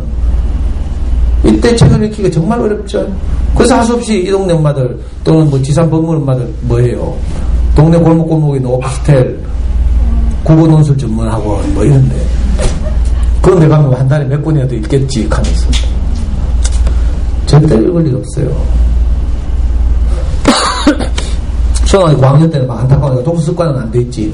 맨날 들고 있는 Y밖에 없지. 이러니까 할 수 없이 뭐 주니어 플라톤을 하거나 뭐 하늘이 독서논술을 하거나 뭐 이런 거 하고 있죠. 그리고 또 초등 저학년 내려오면 미안해요. 미리 미안하다고 사과하고 내 말할게요. 초등 저학년 내려오면 전부 뭐 눈높이 국어 캐사코 뭐 장원 한자 캐사코 뭐 이상한 거 이런 거 하고 있어요. 왜? 체력이 습관이 안 됐으니까 불안하죠. 뭔가 돕고는 싶죠. 그러니까 할 수 없이 시키잖아요. 근데 만약에 여러분들이 제 막내 동생이거나 제 조카 같으면 내가 막 엉덩이 한 대 차가지고 빨리 안 끝나 하면서 자 이건 마치 가족들을 위해서 국을 끓여놓고 국에다 MSG 태우는 거하고 비슷해요. 무슨 말인지 알겠어요? 당장은 맛이 나지만 장기적으로는 가족 건강에 해치는 거잖아요. 화학적 조미료가. 자 문제집이나 학습지를 하면서 문제 푸는 스킬을 배우는 거거든요. 이건 독해력을 향상시키거나 뭐 사고력을 향상시키는 게 아니에요. 문제집 푸는 거는 학습지 하는 건 그 문제 푸는 스킬을 익숙하게 하는 거죠. 물론 이게 이제 학교 시험 같은 데 도움이 좀 되겠죠. 근데 당장 학교 기말고사에서 한두 개 더 맞추려고 책을 시간을 다 버리면 어떡해요. 어떤 엄마는 또 욕심이 많아가지고 그럼 책도 읽고 문제집도 하면 안 돼요? 그렇게 한다? 이건 물리적으로 불가능하잖아요. 우리에게 제한된 시간인데 이 제한된 시간을 한 군데 투자하면 다른 한 군데는 사용할 수 없는 거죠. 이걸 뭐 경제학에서는 기회비용 이렇게 보여요. 기회비용. 내가 한 재화를 획득하기 위해서 대가를 지불하면 다른 재화는 포기하는 거죠. 돈 10,000원이 있어요. 점심을 먹어요. 그러면 티셔츠 10,000원짜리 못 사는 거죠. 이걸 대가로 지불하는 거거든요. 우리가 아이들을 데리고 사용할 수 있는 시간은 제한되어 있고 이 제한되어 있는 시간 동안 어떻게 효과적으로 사용할 것인가 이 문제거든요. 그러니까 가능하면 어린 시절에 좋은 어린이책을 읽게 하는 작업처럼 좋은 학습은 없다. 사실은요 영재교육 뭐 이런 거 있잖아요. 가장 좋은 영재교육이 뭔지 알아요? 책을 많이 읽는 거예요. 우리 아이는요 엄마 아빠 다 지방대학 나오고 뭐 이랬어요. 그죠? 그리고 사교육 하나도 안 받았어요. 그런데 어느 날 정부에서 교육청 영재원 하면서 만들더라. 유명한 그 조석희 박사라고 있는데 우리나라 영재교육의 제1인자 조석희 박사가 국회 법을 이렇게 발의해가지고 영재교육진흥법이라고 만들었어요. 그리고 어느 날부터 교육청 영재교육을 시켜요. 근데 우리 아무것도 아닌데 그거 뽑히더라니까. 책을 꾸준히 읽었을 뿐인데 뭐 이런 이야기 많은데 내가 차마 다 할 수가 없는데 하나만 더 할게요. 지금 교육감님 말고요. 이전 교육감님, 신상철 교육감님이라고 있었거든요. 이분이 딱 취임하면서 지금은 이제 우동규 교육감님은 행복을 가장 중요하게 생각해요. 그 미국의 유명한 이제 긍정심리학이 우리나라에 들어와서 서울대 문영윤 교수님을 비롯해서 그래가지고 이제 대구 행복교육 이게 이제 지금 교육감이 가장 중요한 화두예요. 대구 행복교육. 그런데 이전 교육감님은 신상철 교육감님에서 이분은 창의성 신장 이게 가장 중요하다고 생각했어요. 그래가지고 이분이 취임하자마자 대구광역시 초등학생 창의적 경진대회를 열었어요. 지금은 초등학교 한 뭐 200몇 수십 개 있는데 우리 아이 때는 190개밖에 없었어요. 그 190개 학교에서 대표라면서 다 뽑아가지고 대구 교대 모아놓고 대구 교대 교수들이 문제를 8문제를 딱 출제했어요. 언어영역 2문제, 읽기죠, 읽기, 독해 2문제, 수리 2문제, 또 과학 2문제, 사회 2문제가 하여튼 이런 식으로 각각 2문제씩. 우리가 너무 늦게 득보잡 초등학교를 다녔기 때문에 쉽게 이제 대표로 뽑혀가지고 왔어요. 근데 뭐 기대도 안 했죠. 뭐 사교육도 안 받았고 대구에서 제일 똑똑한 애들이 다니는 경북대학교 영재교육원에서 막 와 다 대회 나왔고 이러니까 기대도 안 했어요. 근데 우리 애는 갔다 오더니 발표를 기다리더라고. 그래서 내가 쓸데없이 기다리지 말았겠어요. 상처받을까봐. 근데 진짜 발표가 났잖아요. 우리 몇 등일게요? 네? 지금 뭐 드라마 쓰나? 그때 2등한 애가요, 대구에서 가장 똑똑한 애였는데, 우리하고 같은 학년에서 가장 똑똑한 애였어요. 경북대학교 영재교육원 다니고, 유명한 애예요. 얘도 달서구 살았는데, 달서구 도원중학교, 도원초등학교 나와가지고, 그때 도원초등학교 대표로 얘가 나와 2등 했어요. 얘는 나중에 한국과학영재학교 가가지고 2학년 때 프린스턴 갔어. 그럼 내가 2등밖에 못했다니까. 근데 우리는 몇 등 해야 되겠어? 에이, 참. 아니, 진짜 우리가 5등 했어요, 그때 5등. 금메달 1명, 은메달 3명, 동메달 5명. 우리 동메달 받았어요. 지금도 갑오처럼 내가 가지고 있어요. 너무 자랑스럽더라고. 근데 문제가 어떻게 나온지 알아요? 뭐 다 말씀드릴 수 없는데, 예를 들면 읽기 영역에서 은행나무를 지문을 줬어요. 은행나무는 이렇게 이런, 그죠? 유용한 장점이 있어서 지금까지 지구에서 멸종하지 않고 각 대륙에서 살아남아 있다. 뭐 이런 지문을 쭉 주고요. 네가 생각하기에 은행나무가 왜 지금까지 멸종하지 않고 있는지 생각나는 대로 써라. 이게 이제 문제예요. 그러면 지가 다양하고 창의적으로 생각해야 되죠? 생각나는 대로 쓰는데 많이 쓸수록 좋은 점에서 설득력 있게 많이 쓸수록 높은 점수를 받는 거였어요. 근데 우리 어디 학원도 안 다니고 아무것도 안 했는데, 아빠한테 쥐어 차이기나 하고, 뭐. 근데도 그렇더라고요. 그러니까 책이 얼마나 중요하다는 건지 알겠죠? 창의성이잖아요, 창의성. 근데 창의성이 안 자는 책도 있어. 요런 책. 제가 어떤 집을 몰래 촬영했어요. 그 집이 어떤 집인지 알면 내가 맞아 죽으니까. 어떤 집이 절대로 안 드러나게 저렇게. 근데 많은 엄마들이 언제 우리 집에 왔다 갔어요? 엄마들이 어떤 책이 좋은 어린이책인지 모르니까, 그죠? 어릴 때 불안은 하지. 책 읽기가 중요하다는 건 알지. 동네 언니들이 자꾸 카제, 교땡 언니네 이야기 하지 말라 하는 우리 연구소 스태프들이 자꾸 내가 교땡 언니 이야기 한다고. 동네에서 언니들이 또 맹활약하시지. 여기도 많이 계시겠죠. 그래가지고 막 불안하지, 막, 이래가지고 이렇게 사재는 거죠. 사실은요, 좀 못되게 말하면, 난 지금도 묻고 싶어요. 우리 애 키우면서 애가 매일 자라잖아요. 그렇기 때문에 옷도 애 자람에 따라서 조금씩 사죠? 한꺼번에 100번씩 사요? 신발은? 근데 엄마들 겁도 없이 책은 이렇게 100권씩, 200권씩 겁도 없이 막 한꺼번에 사더라? 애들이 정신적 영역이 얼마나 민감한데요. 어릴 때 받은 상처 때문에 평생 정신병 앓는 애도 있어요. 그러니까 애들의 이 정서적인 영역이 굉장히 예민하거든요. 근데 책을 한꺼번에 100권씩 아니고 뭐 수천만 원치씩, 또 형편되는 옆편 애들은 한꺼번에 뭐 2천만 원, 3천만 원치씩 막 사가지고 도배를 하더라. 아니, 저는 뭐 지어낸 말이 아니에요. 제가 하기 전에 엄마가 자기가 크니까 내가 알지. 지금은 저하고 같이 일도 하고 있어요. 이 아줌마가 자기 집이 그랬다 하대, 막. 근데 3천만 원치 사서 도배를 해도 애 방에요, 3면 다 꽉 안 찬대. 와. 그러니까 적금 깨가지고 막 사들고 이러죠. 그리고 대부분 이런 책들은 이게 어떤, 여러분들 교육받아 가보시면 이런 이야기 해요. 차마 어떤 회사라고 내가 이야기를 못하겠네. 몇 시부터 몇 시까지 뭐, 몇 시부터 몇 시까지 뭐, 몇 시부터 몇 시까지 뭐 안 읽으면 큰일 난다 하면서 막. 그러니까 겁나가지고 막 사재기 시작하는 거죠. 웅진교원, 몬테소리 프레벨, 뭐 아가월드, 테사코 막. 아니, 6살짜리 보고 경제와 역사에 관한 전집을 사서 읽혀야 된다는 거잖아요.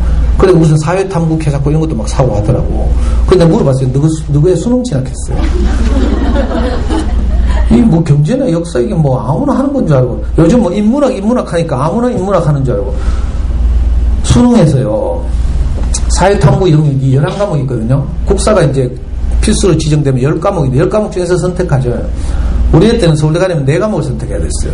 요즘은 뭐 2과목이나 1과목 선택하면 되는데, 그 사회탐구 10과목 가운데 가장 애들이 지원 안 하는 과목이 뭔지 알아요? 경제예요, 경제. 제일 어려워가지고. 제일 많이 지원하는 게 한국, 지리, 또 사회, 문화, 윤리, 뭐 이런 거 많이 하지, 선택하죠. 그렇게 어려운 경제를 무슨 10살짜리가 하겠다고 저 전집을 사서 뭐, 한국이 뭐 역사? 요즘 인문학 하니까 엄마들 인문학은 역사가 인문학인 줄 알고, 또 텔레비에 뭐 이상한 애나 있지. 이상한 뭐 강사가 갑자기 요즘 연예인처럼 나와가지고 뭐 쉽게 뭐 강의한다 하면서 뭐. 그리고 아니 또 실제로 동네 아파트마다 인문학 열풍이 불어가지고요. 엄마들끼리 모여서 역사 스타디하고 이렇게 하더라고. 그런데 엄마가 하는 건 이해가 돼. 그게 인문학의 전체는 아니고요. 아주 일부긴 하지만. 근데 꼬마들이 무슨 역사를 해요. 제가요, 우리 5학년 때 애가 너무 포실하게 자라는가 싶어서 여름방학 때 내가 하나 기획을 했어요. 아빠 인생 체험하기 하면서. 아빠가 비산동 슬럼가에서 얼마나 고생하면서 자라는지 아빠가 이사가는 집을 투어해보자 하면서. 아주 좋은 프로그램이잖아요. 이거 잘 됐으면 내가 상업화하려고. 근데 애가 출발부터 막 찌랄하면서 있잖아. 이 더운데 이게 무슨 짓이고 하면서 내가 아빠 이사가는 데를 왜 가봐야 되는데. 하도 그렇게 해가지고 제가 열받아가 때리쳤잖아요. 애들은 자기 아빠 인생도 관심이 없다니까. 할아버지 할머니 인생은 더 하겠죠. 근데 뭐 역사 우야겠다고 그래요. 어느 시점이 돼야 되죠. 아이들이 자라고 자연스럽게. 그래서 우리나라 역사도요, 초등학교 5학년인가? 4학년 때 사회를 시작하고요. 학교 교과 과정에서. 조금 눈이 떠지면 이제 역사 조금 이제 시작하고 이렇죠. 9학년이 돼서. 근데 그걸 9학년 때 배울 걸 미리 하겠다고 지금 이렇게 하고 있으니까 얼마나 안타까운 일이에요. 전집, 위인전집 같은 것도 막 사가 에디슨처럼 잘하라고 오히려 에디슨 잘하는 게 아니라 박탈감 느껴 잘못하면 와, 이런 사람들 어떻게 이렇게 살지 하면서 잘못하면 큰일 나요. 그래서 요즘은 이제 어린이책 장르에서 위인전집이라는 게 사라지고 있어요. 그리고 장르의 이름도 바뀌죠. 인물 이야기가. 그리고 인물 이야기도 옛날엔 전부 영웅 이야기였어요. 알렉산더, 징기스칸 개사코, 나폴레옹 개사코. 우리가 어떻게 그런 사람이 돼요? 될 필요도 없고, 돼도 안 돼요. 맨날 전쟁이나 하고 남의 영토 정복하고 이렇게 하고 살라고요? 전쟁은 얼마나 불안한데, 지금 안 그래도 지금 칼빈슨호 한국에 온다고 지금 4월 위기설이 지금 온 나라를 뒤덮고 있는데, 어떤 경우에도 전쟁은 반대해야 되거든요. 전쟁하면 다 죽어요. 다 피해를 보고. 엉뚱하게 갔네. 요즘 이제 인물 이야기 하면서 우리와 가까운 이웃들의 이야기. 이런 게 이제 등장하죠. 너무 먼 영웅들 말고 평범하지만 성실하게 살아가는 사람들의 이야기. 이런 인물 이야기들을 아이들에게 들려줘야 되고요. 이것도 아이들 좀 커야 되죠. 한 청소년? 중학생? 아니면 책을 좋아한다면 5학년 이 정도 돼서 아이들이 접해야 적절한 시기인데 이 불안감 마케팅을 하는 거예요. 그래가지고 엄마들이 귀한 그죠? 이 비용을 지불해서 집에 저렇게 인테리어는 해놓고 저 책이 아니고 인테리어예요. 인테리어. 쳐다보고 애 보고 쳐다보고 애 보고 해봐야 안 읽어요. 저는 우리 연구소 엄마들이 하도 그래도 좋은 전집도 좀 있어요. 자꾸 씌우길래 저 연구소를 하면서 이제 제 강의 듣던 엄마들이 전부 책을 기증하고요. 송을 듣고 북부도서관에서 3,000권 기증하고 이래가지고 지금 우리 연구소에 책이 15,000권 있어요. 기증은 훨씬 더 많이 받았겠죠. 전집 다 버리고요. 학습만화 다 버렸어요. 그러니까 엄마들이 아깝다고 있잖아요. 두 종류를 놔두재. 하나는 웅진에서 나온 비주얼 백과 그거 엄청 비싸죠. 그리고 또 하나는 프레벨 테마동화 원툭 하면서 그래도 이건 그 전집 중에서 좀 낫다 하면서 제가 놔둬봤어요. 실제로 창의적인 세계적인 주옥 같은 그림책들하고 옆에 쫙 같이 놔둬봤어요. 웅진 비주얼 백과 보는 놈 딱 하나 있었어요.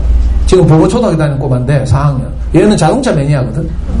그러니까 자동차 가는 책 다 보고 나서 더 이상 자동차 가는 책을 읽을 게 없어가지고 웅진 비주얼 백과의 자동차 페이지만 딱 찾아서 보더라고. 그리고 끝이에요. 그리고 아무도 본애가 없어. 그래서 결국 버렸어요. 프리벨 테마동 원투는 그나마 다른 지식 나부랭이 전집보다 낫다고 해가지고 여기는 직접적인 이야기하면 안 되는데 놔두더니 정말 주옥 같은 창의적인 그림책들 보던 아이들이 그거 보겠어요? 손도 안 돼요. 정말 제 막내 여동생이나 조카 같으면 빨리 전집 회사에 전화해가지고 진짜 만천동에 사는 어떤 아줌마는요, 여기도 만천동이네. 그 아줌마는 여기 말고 저 대림고등학교 뒤에 만천동. 거기 사는 엄마는 제 강의를 듣더니 진짜로 그날 바로 집에 가서 전집 매장에 전화해가지고 돈 얼마 쳐줘도 괜찮으니까 우리 집에 있는 전집 다 빼가시오 하더라고. 대단하죠. 꼭 그러라는 말은 아니고요. 너무 확 빼보면 인테리어 안 되니까. 책을 많이 읽는다고 좋은 게 아니고요. 또 지식 중심의 책 읽기를 하면 안 돼요. 옛날에는 지식 중심의 책읽기를 해서 한 개인이 얼마나 많은 지식을 확보하고 있는가가 높은 평가를 받았죠. 이 시대를 학력고사 시대 이렇게 불러요. 그런데 지금은 전혀 다른 시대가 됐어요. 그래서 모든 지식은 네이버 물어보면 다 알아요. 지금은 지식을 몰라서 문제가 아니고 제공되는 지식을 바탕으로 어떤 또 창의적인 컨텐츠를 만들어내는가. 그죠? 많은 지식이 제공되면 그 중에서 어떤 지식이 더 좋은 것인지를 이제 옥석을 구분해내는 능력, 이런 게 훨씬 중요해졌죠. 좀 속된 말로 하면 짜집게 하는 능력, 좀 고급스러운 언어로 말하면 융합하는 능력, 이거예요. 이런 게 훨씬 중요해졌어요. 그러니까 어린 시절에 지식 중심의 책 읽기를 하면 책 읽기 습관이 안 잡혀요. 그리고 유아기 때, 초등 저학년 때 지식 많이 알죠. 그러면 다 잊어버리고요. 하나도 몰라도 중학교 때요. 일주일만 읽으면 돼요. 양이란 게 그렇거든요. 그러니까 너무 어릴 때 불안해하지 않아도 돼요. 문제는 지금부터 문제인데, 제가 지금까지 말씀은 이 첫 번째로 했어. 아이가 책을 좋아하고 좋은 어린 제가 친구가 되게 하려면 가장 중요한 게 엄마들의 인식이거든요. 인식. 그래서 제가 이런저런 많은 예를 들어서 여러분들 지금 설득하고 있어요. 여러분들이 가지고 있는 기존의 생각과 제가 가진 생각을 이제 바꾸고 싶어서, 교환하고 싶어서. 엄마들이 책 읽기에 대한 인식이 중요해요. 이게 정말 내 깊이 인식이 되면 좀 달라지죠. 아이들을 가볍게 할 수 있고요. 많은 학습지를 끊을 수도 있고요. 다시 말씀드리지만 우리 아이는요, 피아노 학원도 못 가봤어요. 제가 좀 성질이 더럽고 못됐죠. 까다로워요. 우리 와이프가 자꾸 피아노 보내자 하더라고. 자기가 피아노 안 다녔나 봐. 그래서 제가 정말 내가 못됐게, 지금은 좀 미안하지만 그때 이렇게 말했어요. 여보, 피아노가 그렇게 중요하면 초등학교 교과 과목에 왜 피아노가 없노? 하면서. 음악 시간으로 충분하니까 없는 거 아이가? 하면서. 하니까 우리 와이프 막 울면서 있잖아. 포기하더라고. 니 같은 인간하고는 더 이상 대화를 해봐야 소용이 없다. 그 우리는 태권도도 못 다니고 미술도 안 다니고. 그냥 어린 시절에 레고 놀이 하고요. 오르다 하고, 뭐, 집에서 책 읽고, 뭐, 이렇게 놀았어요. 색종이 접기 하고, 칠교놀이 뭐 이런 거 하고. 이런 것들이 아이들이 지적 발달을 돕는 거죠. 제가 수학 공부 시간이 되면 사실은 우리 아이들이 지적 발달을 위해서 유용한 수학 장난감들, 이런 걸 소개하고, 뭐 이렇게 할 텐데, 지금 수학 시간이 아니라서. 두 번째는 아이들에게 책을 읽을 여유가 있어야 돼요. 많은 엄마들이 책이 중요성은 어렴풋이 알아요. 그런데 문제는 태권도 갔다가 마치고 수학학원 가기 전에 1시간 비제? 그때 책 읽으래? 이런 식이고요. 이 짜투리 시간 활용하는 아주 참 애틋한 마음은 알겠는데, 책 읽기는요, 게임하고 달라요. 게임은 시작하자마자 재밌거든? 근데 책 읽기는 몰입해 들어가는데 많은 시간이 필요하고요. 여유와 좀 안정감이 있어야 제대로 읽을 수 있죠. 즐길 수 있어요. 근데 그 짜투리 시간 읽으라고 하는 건 대부분 아이들로 하여금 건성으로 읽게 만들어요. 이걸 스키핑이라고 하죠. 건성으로 이렇게 넘긴다니까. 그러니까 엄마도 불안해가 쫓아가서 묻는 거라. 우리도 인데 하고, 뭘 깨달았는데 계속. 이게 악순환의 반복이죠. 그래서 절대로, 그럼 짜투리 시간 저렇게 하면 안 되고요. 넉넉한 시간에. 저녁 먹고 나서 저녁 물리고, 연속극 그만 보고 이제. 애들하고, 특히 저학년 때는 네 번째 문제. 세 번째 문제는 이제 다음에 계속 말씀드릴 테니까, 네 번째 문제가 뭔가 하면요. 저학년 때는 엄마들이 많이 읽어줘야 돼요. 한글 안다고 읽으라고 밀어내면 안 돼요. 동생도 있고 엄마들 살림도 해야 되기 때문에 바쁘시긴 하겠지만, 그렇다고 해서 한글 안다고 네가 읽으라고 해봐요. 큰일 나요. 떠듬떠듬거리고요. 아이들 한글 알고 뭐 이런 애들 읽으라고 해봐요. 떠듬떠듬거린다니까. 우리도 내 언어 습관에 따라서 책의 본문과 다르게 자꾸 읽게 돼요. 이상한 일이라니까. 마치 우리가 알파벳을 다 알지만 영어책을 못 읽는 것처럼. 억지로는 읽을 수 있겠지. 뭐 발음기호 생각해가면서 막. 이게 책 읽기가 아니잖아요. 그러니까 애들이 뺏어갈 때까지 엄마들이 읽어주는 걸 듣다가 그건 너무 행복하거든요. 저는 지금도 우리 어머니 정말 엄마하고 같이 지내는 시간이 별로 없는데, 엄마 밤에 공장 갔다 와서 오전에 주무시고 오후에 일어났어요. 내가 학교 갔다 오니까 자기 무릎 빼고 누우라 하더라고. 근데 엄마 무릎 빼고 누우니까 귀를 후벼주는 거예요. 그 몇 장면 안 되는데, 내 인생에 몇 장면 안 돼요. 근데 그 엄마 무릎을 빼고 누워서 귀를 이렇게 엄마가 청소하는 그 시간이 지금도 내가 너무 따뜻한 기억으로 남아있어요. 행복했던 기억으로. 우리 아이들 학교 갔다 돌아오면 꼭 이거 했으면 좋겠어요. 엄마 무릎에 눕혀놓고 아이들 이야기 들어주고요. 아이들이 자잘자잘 거리면 들어주면 돼요. 그래? 하면서 내가 학교 뛰어가서 선생님한테 말할까? 하면서 막. 이렇게 하면 찐맛 없어 애들이 다음부터 이야기 안 해요. 애들이 뭐 안전과 관련된 거 이런 거 같으면 이제 적극적으로 학교에 말씀드려야 되지만 그냥 예를 들면 뭐 옆자리 친구가 뭐 어쨌든 속상해서 이런 이야기 있잖아요. 그건 아이들 세계에서 늘 있는 일이거든요.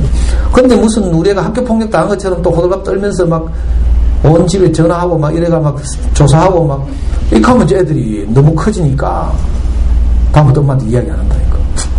무릎 빼고 눕혀놓고 들어주고 그 다음에 엄마 마음을 담은 책을 읽어주고 이런 시간이 있으면 좋겠거든요. 근데 책 읽어주기가 우리 아이들의 향후 책 읽기를 좌우해요. 언제까지 읽어주나요? 이렇게 묻는 엄마들이 있던데 애들이 듣다가요. 지가 읽을 능력이 되면 지가 눈으로 읽는 것이 엄마가 말로 읽어준 것보다 훨씬 빠른 시기가 되면 아이들이 엄마 내가 읽을게 하고 책을 가져가요. 그때까지. 그 후라도 사실은 우리가 마음을 표현하고 싶을 때는 책을 읽어주는 게 좋죠. 저는 아이 책 읽어주다 많이 울었어요. 감동적인 책들 읽을 때마다. 시간만 많으면 다 말씀드릴 텐데 그럴 수 없어서 안타깝고요. 자, 이제 좋은 어린이책이 있어야 돼요. 좋은 어린이책. 다행히 요즘은 학교 도서관에 좋은 어린이책이 많이 들어있어요. 그래서 어머니들이 도서관을 적극적으로 이용하시면 좋겠어요. 옛날에 제가 어릴 때는 학교 도서관에 좋은 양질의 책이 없었어요. 근데 요즘은 사서 선생님 배치된 학교도 많고 학교 도서관에 많은 좋은 어린이 책들이 들어와 있거든요. 자, 이런 거 안 찍어도 돼요. 이거 딱 10권 읽히고 말라고? 자, 좋은 어린이 책을 어떻게 이제 접근하는가를 제가 말하기 위해서 베스트셀러를 예로 들었어요. 자, 인터파크나 교보가 전산화된 이후로 이렇게 어린이책 베스트셀러를 발표하는데 거기 보면 만화책 없고요. 전집 없어요. 좋은 어린이책이 뭔지 알겠죠? 학교 교과서에 실린 원전들, 학교 교과서 보면 1학년 엄마들 잘 모르실란가? 학교 교과서 제일 뒷페이지에 보면 그죠? 본문이 어디서 나왔는지를 출처를 밝히고 있죠? 거기 보면요. 전집 한 권도 없어요. 무슨 말인지 알겠어요? 전부 좋은 어린이 책에서 학교 교과서의 원문도 다 발췌해서 사용하고 있어요. 그러니까 이런 좋은 어린이 책을 만나서 아이들이 많이 읽어야 되죠. 이런 책들을 베스트셀러라고 해요.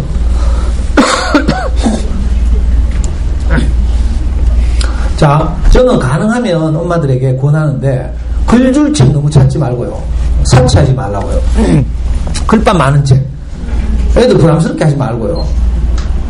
얼마든지 글밥이 적으면서도 생각하는 힘을 자라게 하는 창의적인 주옥 같은 그림책들이 많으니까 1, 2, 3학년 정도 같으면 그림책을 얼마든지 커버 가능해요. 저는 우리 연구소에서 5학년들도 그림책으로 수업해요. 소외에 대해서, 전쟁에 대해서, 평화에 대해서 이런 거 할 때. 그러니까 좋은 그림책이 널려있어요. 우리가 모를 뿐이지. 저학년들에게 물론 글밥책도 있지만 좋은 글밥책도 있어요. 글밥이 좀 작은 책. 근데 너무 아이들 글밥 많은 책을 읽히려고 서두르지 않았대요. 이거 잠순이식으로 말하면 지평선 효과라는 게 있어요. 어떤 레벨의 책을 계속 읽으면 자연스럽게 지평선 읽기, 수준이 비슷한 책을 계속 읽으면 우리가 의도하지 않아도 아이들의 책 읽기 레벨이 올라가요. 내가 억지로 애 레벨을 올려주려고 막 글밥 있는 책 자꾸 찾아서 들이밀지 않아도 자연스럽게 그런 효과를 누리고. 자, 우리나라를 대표하는 그림책이에요. 아시죠? 이거 뭐 없으면 이건 간첩인데. 권영 선생님의 주옥 같은 작품도 우리나라에서 최초로 그림책으로 100만 부 이상 팔린 스테디셀러죠. 강아지똥. 애니메이션으로 만들어지고 영국으로도 공연되고 뭐 많이 하고 있어요. 이건 우리 아이들에게 항상 우리가 자주 읽어줄 필요가 있어요. 어떤 것도 소중하지 않은 것은 없다. 이걸 우리에게 아주 잘 알려주는 감동적인 그림책이죠. 그러니까 앞으로 이제 책을 이제 뭐 빌리거나 하실 때 이렇게 베스트셀러가 한 권이 있으면 그 베스트셀러를 낸 작가의 다른 책들 이렇게 확산시켜 나가면 되죠. 저는 매주 금요일마다 이제 우리 연구소는 엄마들하고 그림책 한 권을 택해서 엄마들한테 제가 읽어줘요. 희한하지? 엄마들도 제가 읽어주면 듣고 있다. 동화 구현하는 것도 아닌데. 그리고 그 그림책에서 내가 무엇을 건져 올려서 우리 아이하고 나눌지 이래가지고 한 1시간 반 동안 나누거든, 강의하거든요. 그때 이 세 권을 내가 다 사용했어요. 한 수업에 한 권씩. 너무 감동적인 책들이죠. 자, 요즘 핫한 최근 10년 동안 아주 유망한 작가 백희나 선생이라고 있어요. 이분은 보통의 그림책들과 달리 이분이 뉴욕에 유학 가서 지점통감을 배워가지고 전공해가지고 그림책의 배경이 그림이 아니고 지점토 작품이죠. 이걸 전부 사진 찍어가지고 자기 작품 사진 찍어서 만드는 독특한, 이분이 며칠 전에 새로운 신간을 하나 냈어요. 그게 알사탕이라는 그림책인데 저게 얼마나 감동적인지 제 생각이 저 분명히 베스트셀러 될 것 같아요. 어떤 꼬마가 있어요. 참 마음이 외롭고 가난하고 외톨이에요. 친구도 없고 잘 사귈 줄도 모르고 혼자 심심해서 이렇게 아파트 앉아서 노는 꼬마인데 혼자 구슬치기라고. 혼자 구슬치기 혼자 하다 보니까 구슬이 좀 부족한 것 같아. 그래서 문방구 가서 구슬을 사러 문방구에 갔어요. 근데 신기하게도 문방구 할아버지께서 구슬을 안 권하고 알사탕을 권하는 거야. 그래서 얘가 할아버지한테 꼬시켜가지고 알사탕 한 봉지 샀어요. 근데 신기하게도 얘가 이제 알사탕 하나를 딱 먹었다? 근데 있잖아요. 이 알사탕은 이상하게 평소에는 들리지 않던 마음의 소리가 들리는 거야. 첫 알사탕을 딱 먹었는데 소파가 말을 하는 거예요. 야야, 너 아빠 제발 소파에 앉아서 텔레비 볼 때 방구 좀 그만 끼라 해라. 방구 냄새 때문에 죽겠다 하면서. 그리고 너 가족들 왜 그래 텔레비 리모컨이야 이런 거 자꾸 소파 사이에 낀가 놓노. 그래놓고 못 찾아가지고 너끼리 싸우지 말고 관리 잘해라 뭐 이런 소리 못 듣는데. 애가 너무 신기해가지고 그 다음 알사탕을 딱 먹었어요. 그랬더니 아빠의 폭풍 잔소리가, 이 집은 엄마 없나? 그랬더니 그림책이 희한해요. 아빠가 퇴근하고 와가지고 애한테 그림책 한 페이지를 전부 잔소리를 빽빽하게 써놨어요. 이거 했나 저거 했나, 니 뭐 왜 그랬어, 동생 왜 때렸어, 숙제했어, 뭐 알림장 챙겼어, 뭐 우리가 평소에 애들한테 하듯이 빡빡하게. 근데 이 사탕을 딱 먹고 아빠 말을 들으니까 신기하게도 이 모든 말이 사랑해 사랑해 사랑해 이렇게 들리는 거야. 그래가지고 아빠는 폭풍 잔소리를 하고 있는데 애는 자존감이 낮아지는 게 아니라 아빠 다리통을 붙들고 아빠를 꼭 안고 나도 사랑해요 이렇게 하고 있다는 거야. 되게 짧은 시간에 다 말씀드릴 수는 없고 사탕 다 먹었어요. 마지막 사탕이 남았어. 마지막 사탕 하나 딱 먹었는데요.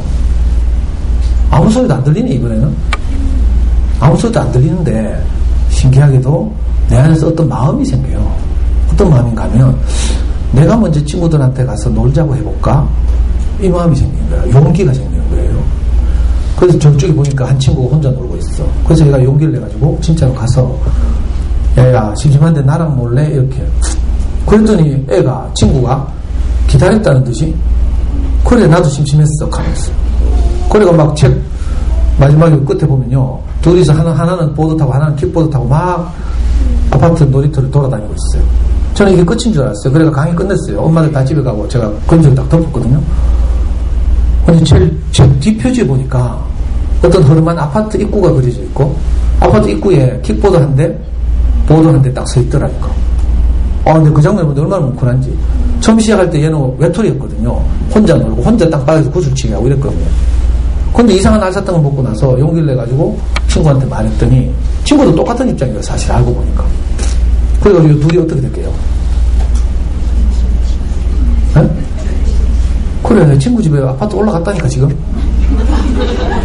와 마지막 그림을 내가 놓쳤거든요. 나중에 덮고 나한테서 보니까 그래요. 야 우리가 그렇게 원하던 알사탕 아니에요. 우리가 뭐라고 고함지르더라도 우리 아이가 이걸 번역해서 들었으면 우리 이런 마음이 있죠. 사실은 우리 다 그렇거든요. 뭐 우리가 불안해서 애한테 막 이렇게 하지 사실은 사랑하지 않는 건 아니잖아요. 어떻게 하든지 너희들은 엄마가 겪었던 아쉬움을 겪지 않았으면 좋겠다 이런 마음이 있어서 우리 가장 깊숙한 곳에 있는 그걸 묻어두고 잔소리로 대신하는 거죠. 본 마음은 이거잖아요. 숨어있는 마음. 근데 이놈의 알사탕이 있으면 얼마나 좋겠어요. 애들이 다 알아들으니까. 너무 신기하죠. 어떻게 보면 오늘 이 책이 우리 엄마들과 아이들에게 그런 알사탕 같은 역할을 할 수 있어요. 묻어두었던 마음을 끄집어내서 표현하는 거죠. 저는 참 고맙게도 어릴 때는 제가 너무 철이 없고 젊을 때는 너무 철이 없고 몰라가지고 항상 이런 말을 했어요. 네가 100점 받으면 아빠는 너를 사랑하고 한 개라도 틀리면 니 뒤진다. 이런 속물적인 이제 아빠였거든요. 그래가지고 우리 저학년 때는 일기에다가 아빠 빨리 죽었으면 좋겠다 써놓고 나는 못 봤는데 우리 아빠 보고 또 그걸 내한테 해준다? 그러면 모른 척하고 덮어야 되잖아요. 내 상처되는데. 근데 상처 받으라고 일부러 해주는 것 같아. 나 얼마나 속상했는지 몰라요. 이게 아닌데. 아까 말씀드렸죠. 아버지 일찍 돌아가시고 인생이 너무 아쉬웠기 때문에 어떻게 하든지 아이는 좀 잘 키우고 싶다 이거였는데 근데 내가 어떻게 할지 모르니까 정말 뭐 마음으로는 원이로다 육신은 약하도다 성경에 그런 말이 있거든요. 우리 마음으로는 정말 잘 키우고 싶잖아요. 근데 이놈의 이게 이 충동 조절 장애 이게 조절이 안 돼가지고 그럴 뿐이죠 사실은. 근데 신기하게도 우리 마음을 알아주는 아이들이 있어서 참 큰 다행이죠. 다행. 네. 저 12시까지 할게요. 최숙희 씨는 이제 중견 그림책 작가로서 아주 유명한데 이분 안타깝게도 2년 전에 표절십이 휘말려가지고 신작을 못 내고 있어요. 그래도 이 엄마가 화났다라든지 너는 기적이야라든지 이런 책은 아주 유명한 책이죠. 보통 이거 뭐 전문가들 유아용으로 분류하기도 하는데 이 유아용 저학년용이 따로 없어요. 우리 마음을 표현할 수만 있다면 훨씬 좋은 책이 되죠. 그러니까 좋은 책이 뭔가 하면 이렇게 아이들의 삶을 다룬 책, 아이들의 생활을 다룬 책, 이게 좋은 책이에요. 지식이 많이 들어가 있는 책이 좋은 책이 아니고요. 자, 외국 작가로는 뭐 많이 있지만 제가 다 말씀드릴 수는 없고 그 유명한 존 버닝엄 대표적으로 지각대장 존 같은 책 보면요. 얘가 맨날 학교 가는데 지각하잖아. 근데 학교 선생님은 아이들의 세계를 몰라요. 보이는 것밖에 몰라. 존은 학교 갔다가 학교 가다가 뭐 오만 일 다 만나죠. 갑자기 막 마을에 홍수가 나가지고 막 홍수 나서 늦었다 캐. 그러면 선생님 뭐라 해요? 우리 마을에는 홍수 막 날 만한 강이 없어 하면서 지각대장 좀 표지를 딱 넘기자마자 안쪽에 뭐라고 있어요? 반성문. 다시는 지각을 하지 않겠습니다. 하면 빡빡이 있죠, 빡빡이. 선생님은 보이지 않는 것을 보는 눈이 없어요. 근데 아이들은 보이지 않는 세계를 늘 자기 안에 가지고 있죠. 저도 우리 아이 처음 학교 보낼 때 1학년 때였어요. 처음에 며칠은 제가 데리고 갔어요. 좀 있으니까 부모들 따라오지 말라 하대. 근데 난 불안해가지고 애 학교 갈 때마다 미행을 했어요. 혹시나 싶어가지고. 그래서 졸졸졸 따라가다 보면요. 동네 골목에 개 키우는 집이 있어. 대문은 다 닫혀 있는데도 우리는 겁이 나가지고 개 있는 집 근처에 가면 있잖아요. 건너편 벽으로 탁 붙어가지고 스파이더맨처럼 팍팍 지나가가지고 그 집을 통과하고 이렇게. 하고 큰 길에 나갔는데 땅바닥에 막 하얀 총알 막 떨어져 있더라고. 그거 일일이 다 죽고 막 수집하고. 무슨. 그러니까 진짜 지각대장 종 같은 걸 아이들은 자기 볼 거 다 보고, 그죠? 챙길 거 다 챙기고 여유있게 뭐 이렇게. 그러니까 상상의 나래를 펴면서 막 이렇게 즐겁게 학교로 가잖아요. 근데 어른들은 볼 줄 아는 게 없는 거라. 아이들의 내면, 그럼 아이들의 상상력 이런 건 전혀 볼 수 없죠. 그래서 무시하잖아요. 그래서 이 지각대장 존이 굉장히 고생해요. 담임쌤 만나서 막 빡빡이 쓰면서 반성문 쓰고 막. 신기하게도 이 존 버닝엄은, 그죠? 그걸 볼 줄 아는 눈이 있는 분 같아요. 그래서 그걸 소중히 여기는 거죠. 우리도 너무 속물적으로 막 애들이 뭐 말하다 보면 뭐 논리 안 맞고 이럴 때 있어요. 그럼 막 논리적으로 따지고 막 이러죠. 제가 특히 그렇거든요. 우리 와이프 뭐 한마디 하면 내가 논리적으로 따지다가 맨날 부부싸움 나잖아. 여자들은 보통 이렇게 감성적으로 말하는데, 그죠? 그냥 그때그때 기분을 툭툭 내렸는데 저는 운동권 출신이거든요. 대학 가서 우리 엄마가 고시 공부하라고 저를 본영당 선생님 데리고 가서 고시 공부하는 교재를 쫙 사줬어요. 법서들 만급 두껍게. 근데 저는 불효자죠. 다 그거 팽개치고 운동권이 돼가지고 맨날 국가법을 위반하고 도망다니고 이랬어요. 그러니까 그런 사회과학 서적 계속 읽고 이래가지고 저는 생리적으로 논리적이 된 거죠. 그래서 맨날 우리 아빠한테 싸우고 비논리적이라고. 아이한테도 아마 그랬을 거예요, 제가. 그죠?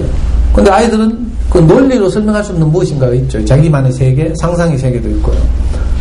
근데 그걸 아주 신랄하게 풍자하는 거죠. 이 지각당 조원의 담임 선생님으로 대표되는 기성세대를 아주 신랄하게 풍자하는 그런 아주 세계적인 그림책이에요. 지각당 조원. 알도도 마찬가지고요. 이 주인공 꼬마에게 늘 친구가 되는 보이지 않는 친구가 있다니까. 알도라고 저기 하나 있죠. 애가 서 있고 토끼 비슷한 게 서 있죠. 저게 알도예요, 제가. 근데 사실 실물은 아니에요. 실제하지 않아요. 이 아이만 알고 있는 거야. 우리 자기 안에 있는 용기 뭐 이런 것일 수도 있고요. 옛날에 어떤 대학에서 논술 시험을 치는데 이 알도를 제재를 냈다니까. 알도에 나오는 본문을 지문으로 주고 또 다른 지문 몇 개를 주고, 그죠? 거기 관련해서 뭘 설명하시 논하시오 이런 주제가 나왔어요. 그림책이 대학 논술 시험에서 나온다니까.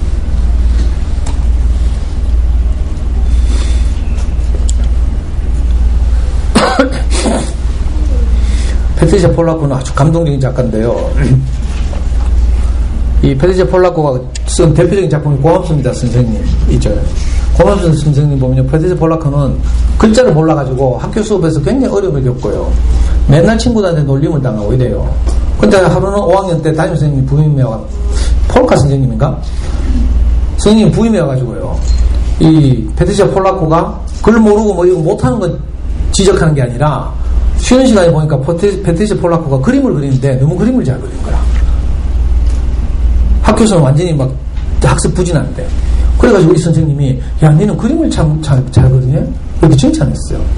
근데 페트리샤 폴라코가 거기서 용기를 얻은 거죠. 그리고 이 폴카 선생님이 글자를 가르치는 선생님한테 도움을 청해가지고 이 페트리샤 폴라코에게 따로 남아서 글자를 가르쳐요. 뭐 그런 이야기를 시작하는데 나중에 30년이 흘렀어요. 어느 결혼식장에서 우연하게 자기가 초등학교 5학년 때 만났던 폴카 선생님을 만나게 돼요.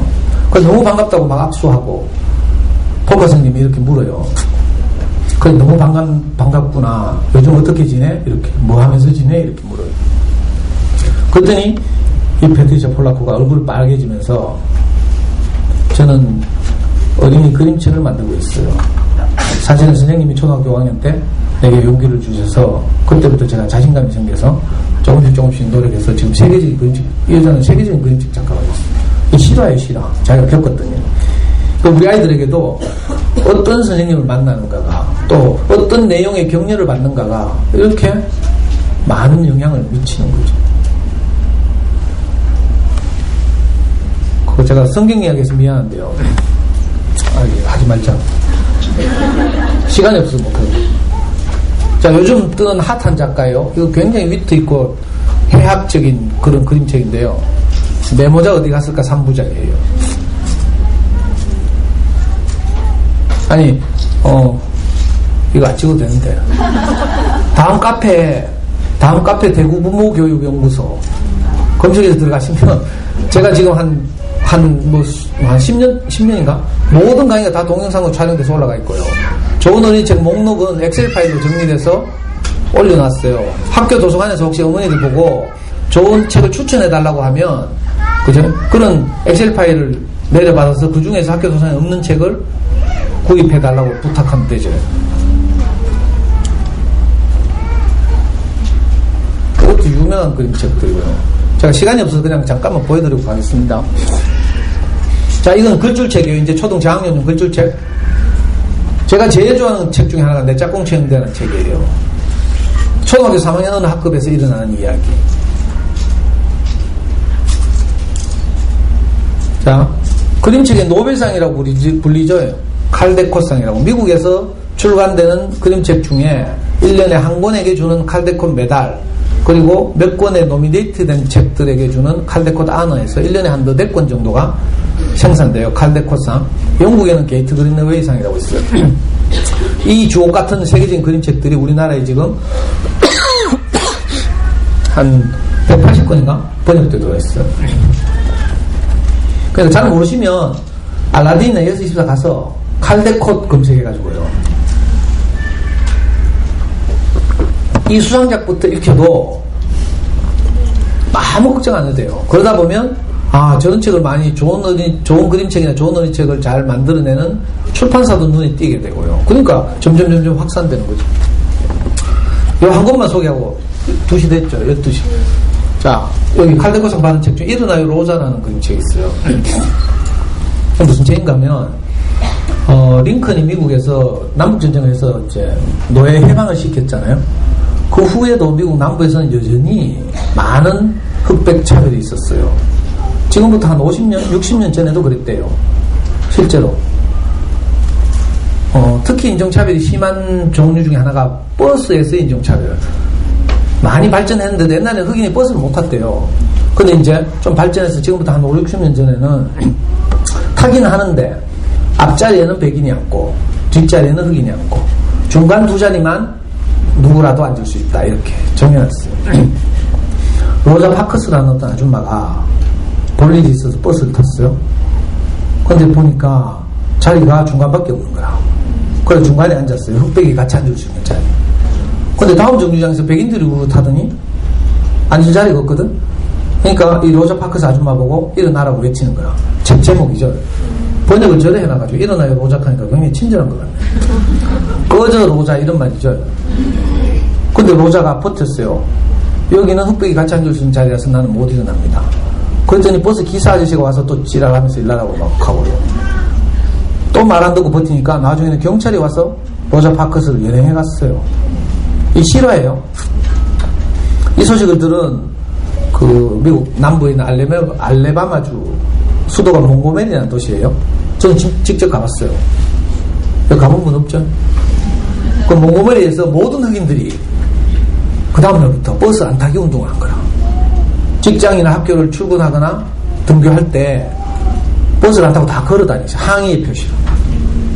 근데 이 소식을 누가 들었는가 하면 그 당시에 유명한 미국의 인권운동가 마틴 루터 킹 목사가 이 소식을 들었어요. 그래가지고 마틴 루터 킹 목사가 이 운동에 동참한 거죠. 그러니까 전 미국의 운동이 된 거예요. 버스에서 흑백차별 철폐. 그러니까 1년 동안을 버스 안 타고 걸어 다녔잖아요. 마침내 1년 만에 버스에서 인종차별이 철폐됐어요. 이 실화를 다룬 그림책이 일어나요 로자라는 그림책이죠. 이게 칼데코 상을 받은 유명한 전설적인 그림책이에요. 이 그림책 때문에 많은 또 그와 유사한 파생되는 책들이 많이 나왔고요. 사실 이건 뭐 초등 1, 2학년 때 읽을 수준이 아니죠. 고학년들이 차별에 대해서 공부할 때 이럴 때 읽을 책이죠. 우리 여기서 제가 고학년들하고 은혜를 위한 인문학 수업 해가지고 일주일에 한 번씩 만나서 이런 책을 가지고 생각하는 힘을 키우는 거죠. 네가 지금까지 살면서 당한 차별에 대해서 한번 생각해봐라. 그리고 써봐라. 제가 이렇게 제안하는 거죠. 이 책을 읽은 다음에 여기는 이제 흑백 차별이잖아요. 흑백 차별만 있는 게 아니고 뭐 남녀 차별도 있을 수 있고요. 또 외모 차별도 있을 수 있고 다양한 우리 사회에 존재하는 차별들이 있을 수 있죠. 이런 그림책들이 아이들에게 그런 많은 생각을 하게 하는 거죠.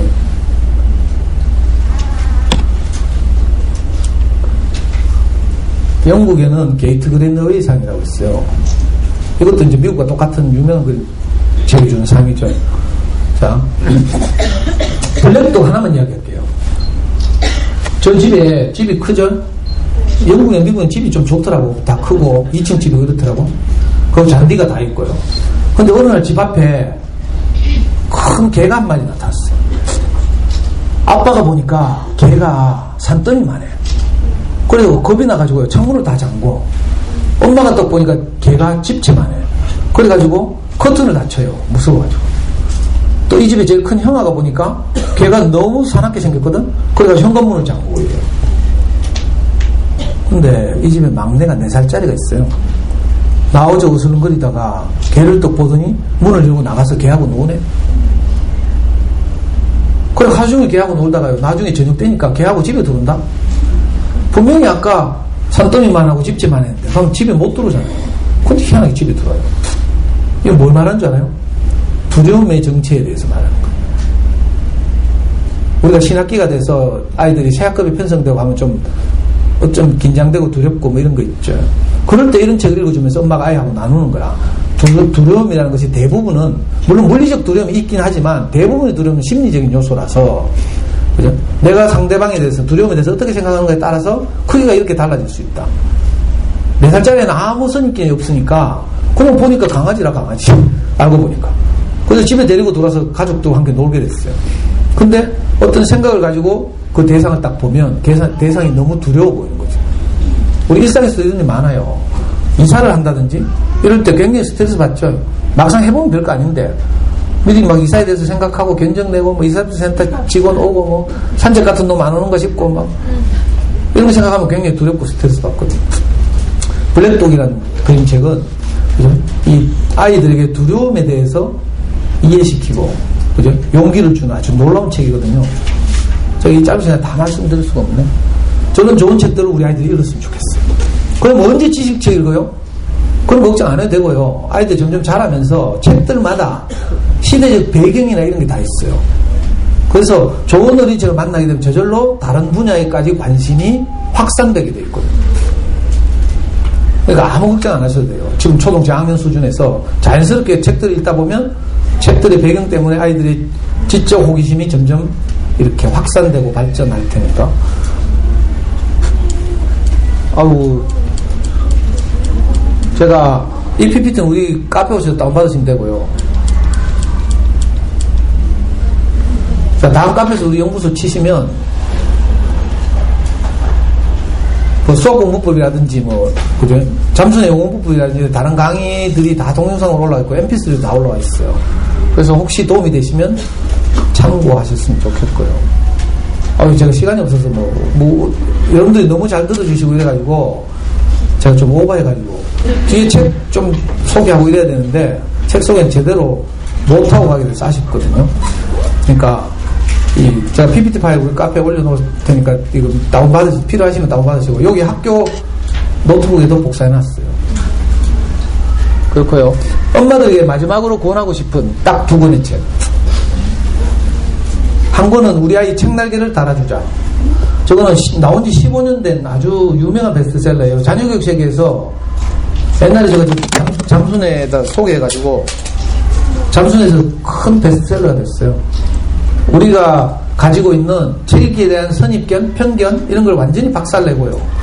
그 시각을 교정시켜주는 아주 유용한 책이에요. 저 책 꼭 읽어봤으면 좋겠고요. 옆에 책은요 아주 작은 문고판이에요. 문고판. 읽기 굉장히 쉬워요. 프랑스 소설가 다니엘 페냐크라고 있어요. 어린이 책을 쓰기도 한 분인데 이분이 이제 자기가 어릴 때 부모님이 자기를 어떻게 책 읽기에 관해서 양육했는지 자기 경험을 써놨어요. 거기 보면 아주 우리가 도움받을 만한 10가지 팁이 있어요. 책을 읽을 때 아이들에게 10가지 권리를 보장해주라. 이런 제안이죠, 제안. 저거 읽어보시면 아주 진짜 우리 시야가 확 트여요. 예를 들면 애들이 책을 읽다가 때려치울 권리를 보장해주라는 거라. 무슨 말인지 알겠죠? 책을 들었는데 재미가 없어. 그러면 때려치워야죠. 그런데 오형 엄마들은 한 번 들었으니까 끝까지 읽어야지 하면서 이렇게 하다 보면 딱 책 읽기 싫어지는 거죠. 저 책 한번 꼭 읽어봐요. 소설처럼. 예. 우리 아이 책날개 달아주죠. 저건 아마 학교 도서관에 있지 싶고 소설처럼도 저 제법 유명한 책이긴 한데 학교 도서관에 있는지는 모르겠어요. 저게 우리로 하여금 아이들과 함께 책 읽기의 세계로 들어가는데 우리 관점을 새롭게 하는 아주 유용한 책이거든요. 집에 안 가셔도 됩니다. 하루 종일 붙들고 말씀드리고 싶은데 참 아쉽습니다. 너무 잘 들어주시고 또 저는 지금까지 저는 1년에 올해도 한 60개 학교에 강의를 하는데 처음부터 끝까지 교양선생님 앉아서 들으시는 학교는 처음 봤어요. 너무 감사하고 박수 한번.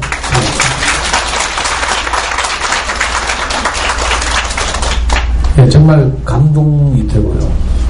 또 우리 어머니들께서도 함께 웃고 또 함께 이렇게 반응하시고 이러면서 제가 이렇게 말씀드린 것이 굉장히 신났어요. 그러다 보니까 시간 안배를 실패한 거죠. 다음에는 또 인연이 됐으면 좋겠고요.